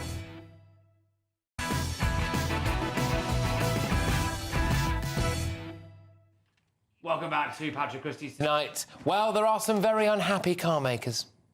All for this calamity. I blame former presidents and past leaders who weren't doing their job. They let it happen, and they let it happen to an extent that nobody can even believe. That's why, effective at midnight, we will impose a 25% tariff on all foreign-made automobiles. But this guy's thrilled. Thank you, Mr. President. I grew up just north of Detroit, Michigan, in Macomb County, known as the home of the Reagan Democrats. My first vote for president was for Ronald Reagan. I thought that was going to be the best president I ever saw in my lifetime until Donald J. Trump came along. There we go. I'll tell you one guy that maybe encapsulates two major stories tonight. He's a car maker, but also someone who's apparently on his way out of the White House. I mean, he doesn't need any introduction, but here he is. Oh, it's not him. I was expecting to go to Elon Musk, but Pablo, you can be our Elon if you want. Anyway, Pablo, thank you very much. Balance, I'd really love to. Well, quite. Look, Donald Trump there, bringing jobs back to American manufacturers, working people. Oh, you claim to stand up for the little guy, Pablo. Surely you're in favour of this. I think putting America first is perfectly fine if you're president of America, but I think it is, you know, when it comes at the cost of other people, I think you have to really look at how this is actually impacting everybody. And, you know, you're talking earlier about, you know, the UK's 10% versus the EU's 20%, you know, these kind of things, but these tariffs are not reciprocal. These are just Trump slapping taxes on people because he wants to pick a fight with different countries. I mean, they're not, you know, the idea of like higher prices and lost exports, like all of this is just lost on Trump. He doesn't actually understand what is happening here. Okay, let me just play a clip, if I can, of Elon Musk, because, you know, Elon was pumped, wasn't he, about Trump? We had one president who couldn't climb a flight of stairs, and another who was fist pumping after getting shot. Fight, fight, fight! Blood coming down the face. I love the guy. I love the guy. Anyway, it looks as though he might be leaving the White House after his work at Doge is done. What's going on there, do you think, in reality? Well, I mean, Elon Musk was never elected, as we know, but I mean, you know, the announcement that he's leaving Doge is kind of, you know, his work is done, supposedly. I mean, it's like an arsonist promising to leave the scene once the fire's out. He's slashed departments, he's disrupted services, he's handed out, you know, public policy to private interests, he's put absolutely everybody's private interests and business corporates above the interests of the American people while treating government like one of his kind of playgrounds. This hasn't been about efficiency, it never was, it never will be. It's all ego. The damage is done. I mean, we saw just the other week about the education department, a disaster for the most vulnerable people in America. And really, the last thing we need is this billionaire, you know, writing his own exit script. But it would give you one less thing to attack Trump over, wouldn't it? If a lot of people on the left were saying, what's this mad billionaire doing around and bringing his kid into the Oval Office? Well, if that stops, then, you know, maybe at some point you're just going to have to quite like the president. I'm sure we can find plenty of other things to disagree with Donald Trump on. Okay, all right. Pablo, can I just say a massive thank you? I'm so sorry that you were sitting there for so long. It's tremendous to have you on, and it's been a movable feast scene. Says Pablo Ohana there in America. Can I just bring in Laura Knotts in here, Republican commentator, because we're focusing a little bit on Musk here. Yes. What is going on? President Trump has reported, has informed his cabinet and inner circle that Elon Musk will be stepping back from his high-profile government role in the coming weeks. What do you think's happening? I think it was already known that in May his work would be over. And I think investors in Tesla probably are not very happy right now with the performance of the stock. And so he's gone in, he's broken up sort of the government waste, exposed a lot of waste. He's done the hard part. And it took somebody like him, I think, to come in and do it. And then somebody else will come in and do the next layer of fixing the waste that we have within government. Eric, you're chuckling there. Go on. Well, I mean, maybe he's just run out of laws to break. He basically he's become a loser. Last night, he spent literally millions. He gave $1 million checks to voters in Wisconsin to try and vote his way, potentially breaking Wisconsin state laws. And his candidate lost by 10 points. Trump only lost the state by 1%. So it's a huge loss for Musk. He's deeply unpopular. He's more unpopular than Trump is. And the Tesla stock has gone down into the toilet. So I think it's time for him to be forgotten about. I mean, it's probably worth noting at this point that the Democrats are at the lowest approval rating since records began, apparently. But yeah. And can I just say, you've just called the world's richest man a loser. Yeah. I don't think he's going to lose any sleep over that. Come on. He's obviously fine. That's why he's going to be fine. That's why all the things he's done to the small people in America, making all of these cuts, people who are at risk of Social Security, and losing their checks there, losing other benefits, attacking FEMA, and USAID, which is going to be atrocious for what's in the world. He's given us free speech online, so I'm happy with that.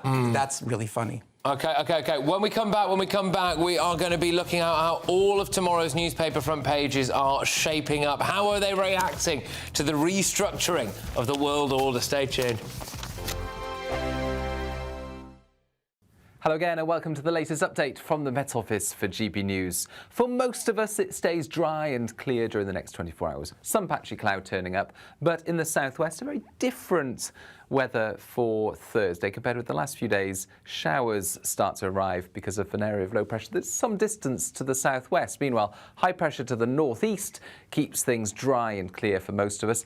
There'll be a bit of patchy cloud forming over the Welsh Mountains, the Peak District, the Pennines overnight, one or two patches here and there elsewhere. But for many places, it's simply a dry and clear night with a keen easterly breeze. In the south, it's going to be frost-free. Further north, less windy. And as a result, a touch of frost to wake up to first thing, particularly for the Grampians, northeast Scotland. Further south, though, a very different start to the day for the far south and southwest. Here, showers start to turn up. These showers are going to be very hit and miss, but yeah, a few drops of rain, marking a change to the drier weather that we've had during the last week or so. But for much of Scotland into Northern Ireland, it's sunny skies from the word go. One exception, southeast Scotland through the Pennines into parts of Wales. That patchy cloud I mentioned, that's going to stick around for the first few hours of the day before eventually lifting and clearing. That leaves most of us with another sunny day. Again, an easterly breeze makes it feel cool, but very different for the south and southwest of England. Here, thicker cloud and outbreaks of rain on and off throughout the afternoon, turning more persistent in places as the day comes to an end. That moves north through Wales overnight into parts of Northern Ireland by the start of Friday, but it really fizzles out by this stage and into Friday afternoon, while the sunshine returns for the vast majority, but there will be some low cloud around the east coast, particularly for Edinburgh as we head into the weekend. Elsewhere, the sunshine continues and it stays warm away from the east. Westminster, the ultimate clique. And you're fighting like rats in a sack. But here on the Camilla Tominey Show, we ask the questions the establishment media is too scared to ask. OK, let me ask you a straight question, because I know you're a straight-talking politician. Whether it's net zero, illegal immigration or law and order, nothing is off limits. You had the power then. Yeah, as I and say, now you've lost it. That's the Camilla Tominey Show, a politics show that's fearless. But no, let me finish my question if you don't mind, because it is my show. Sundays at 9:30, only on GB News, the People's Channel, Britain's news channel. We're proud to be GB News, the People's Channel, and as you know, we always love to hear your views. Now, there's a new way of getting in touch with us at gbnews.com/yoursay. By commenting, you can be part of a live conversation and join our GB News community. You can even talk to me, Bev Turner, or any of the members of the GB News family.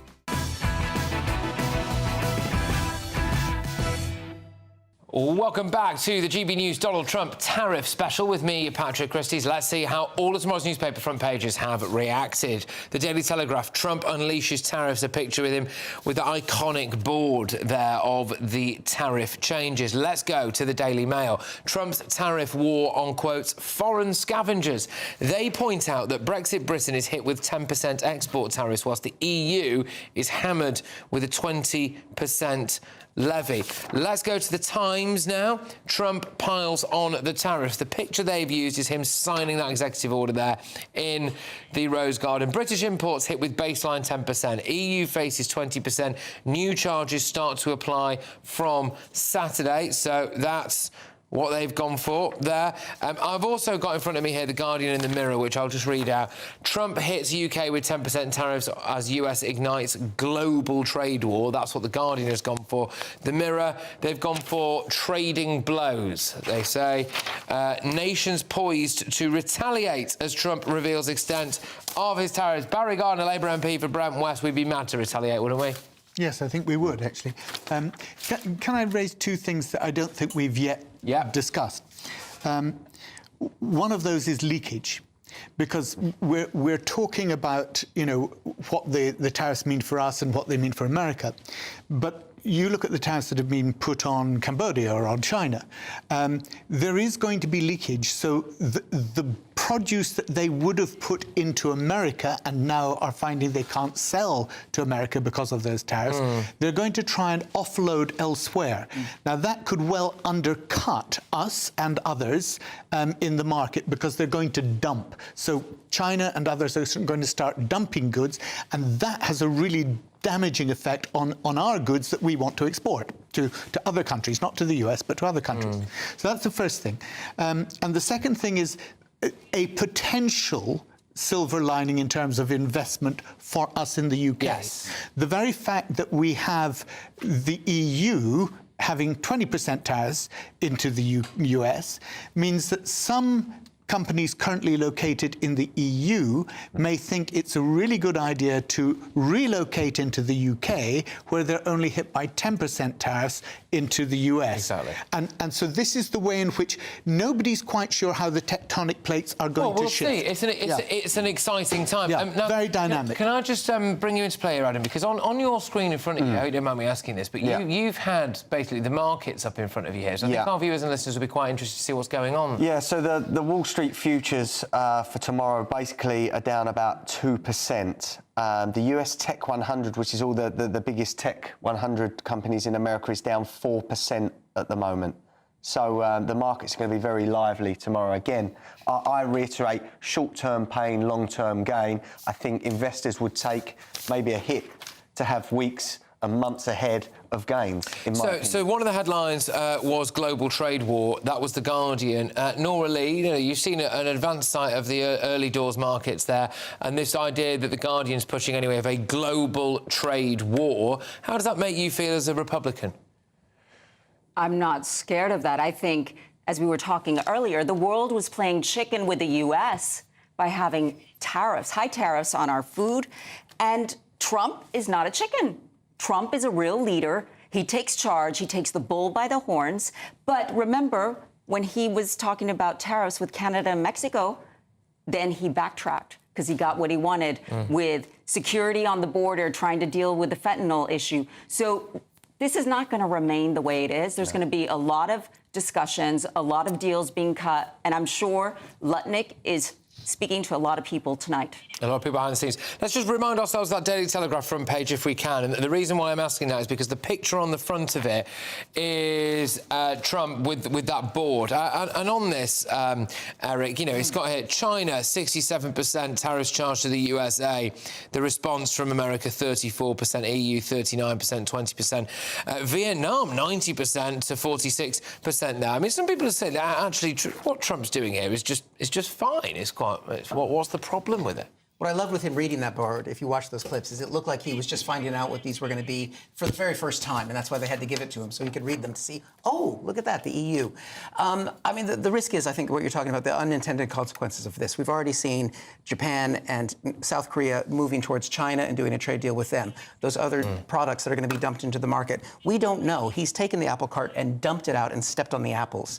And the U.S. economy, whilst there was some pain for some people, like you say, a little bit of pain is good, overall, the U.S. economy was the envy of the Western world, and Trump has just thrown all of that away. OK. You obviously strongly disagree with that, but we've only got about 15 seconds left. Can I just say an absolutely massive thank you? Thank you to everyone who went before us as well on this panel. It's been a movable feast. It's been a conveyor belt of guests. It's been a conveyor belt of people down the line as well. But most importantly, thank you to you at home or listening on your radio, wherever you're watching us. It's been an absolute pleasure to bring such a special show to you. And if you'd have enjoyed it, why don't you get your backside in this studio on Friday? We do a live audience show, and I hope to see you there.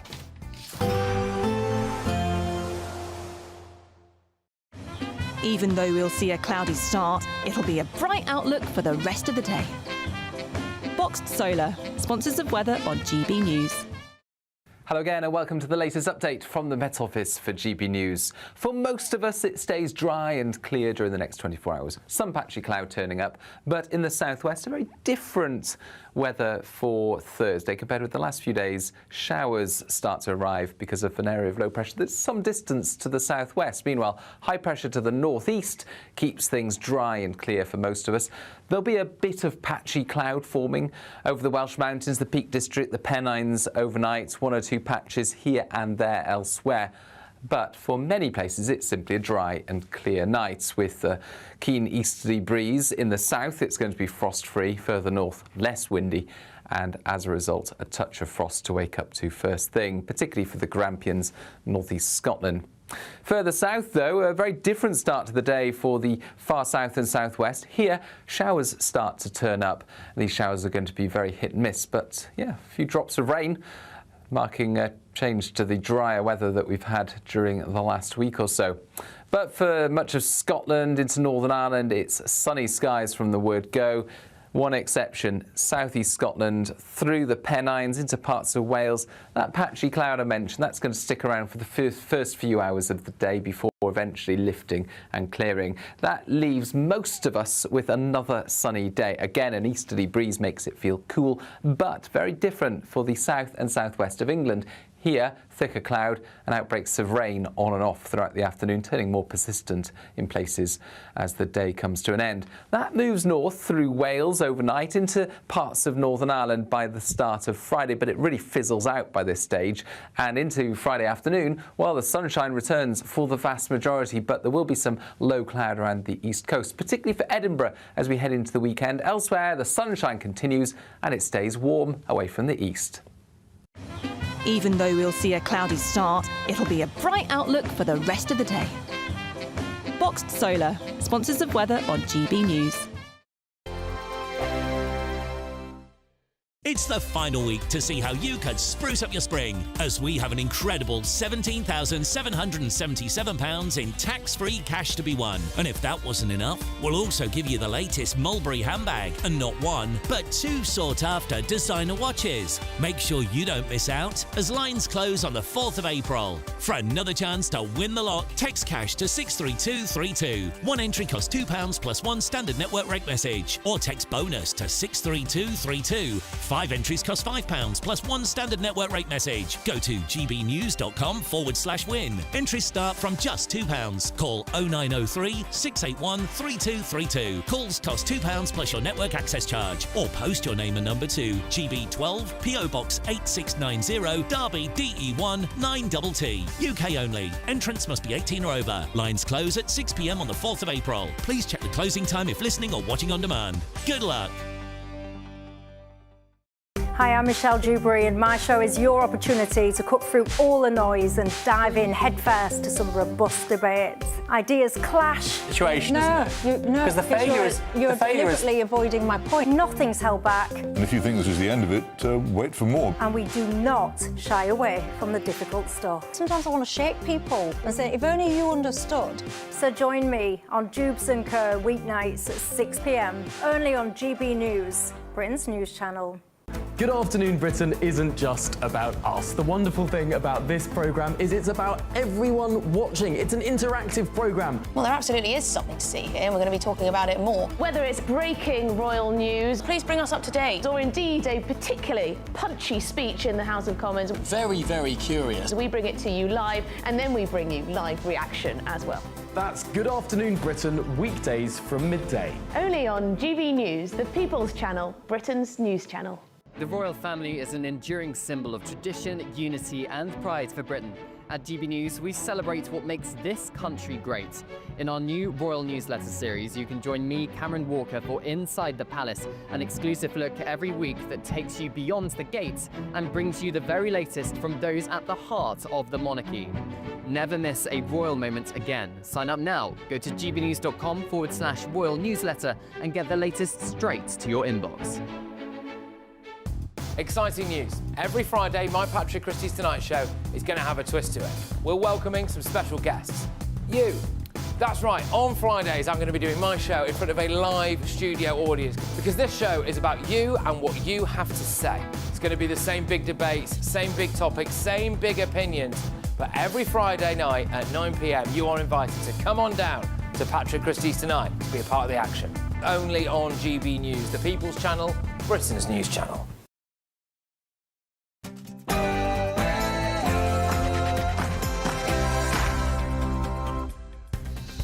Hello and welcome to GBN Tonight with me, Christopher Hope. Now tonight we have an exclusive sit-down with the Conservative Party leader, Kemi Badenoch. She makes a second push, a bold push, for a grooming gangs inquiry vote. But that's not all. The Tories are demanding the mandatory release of ethnicity data on rape gang criminals, calling for full transparency.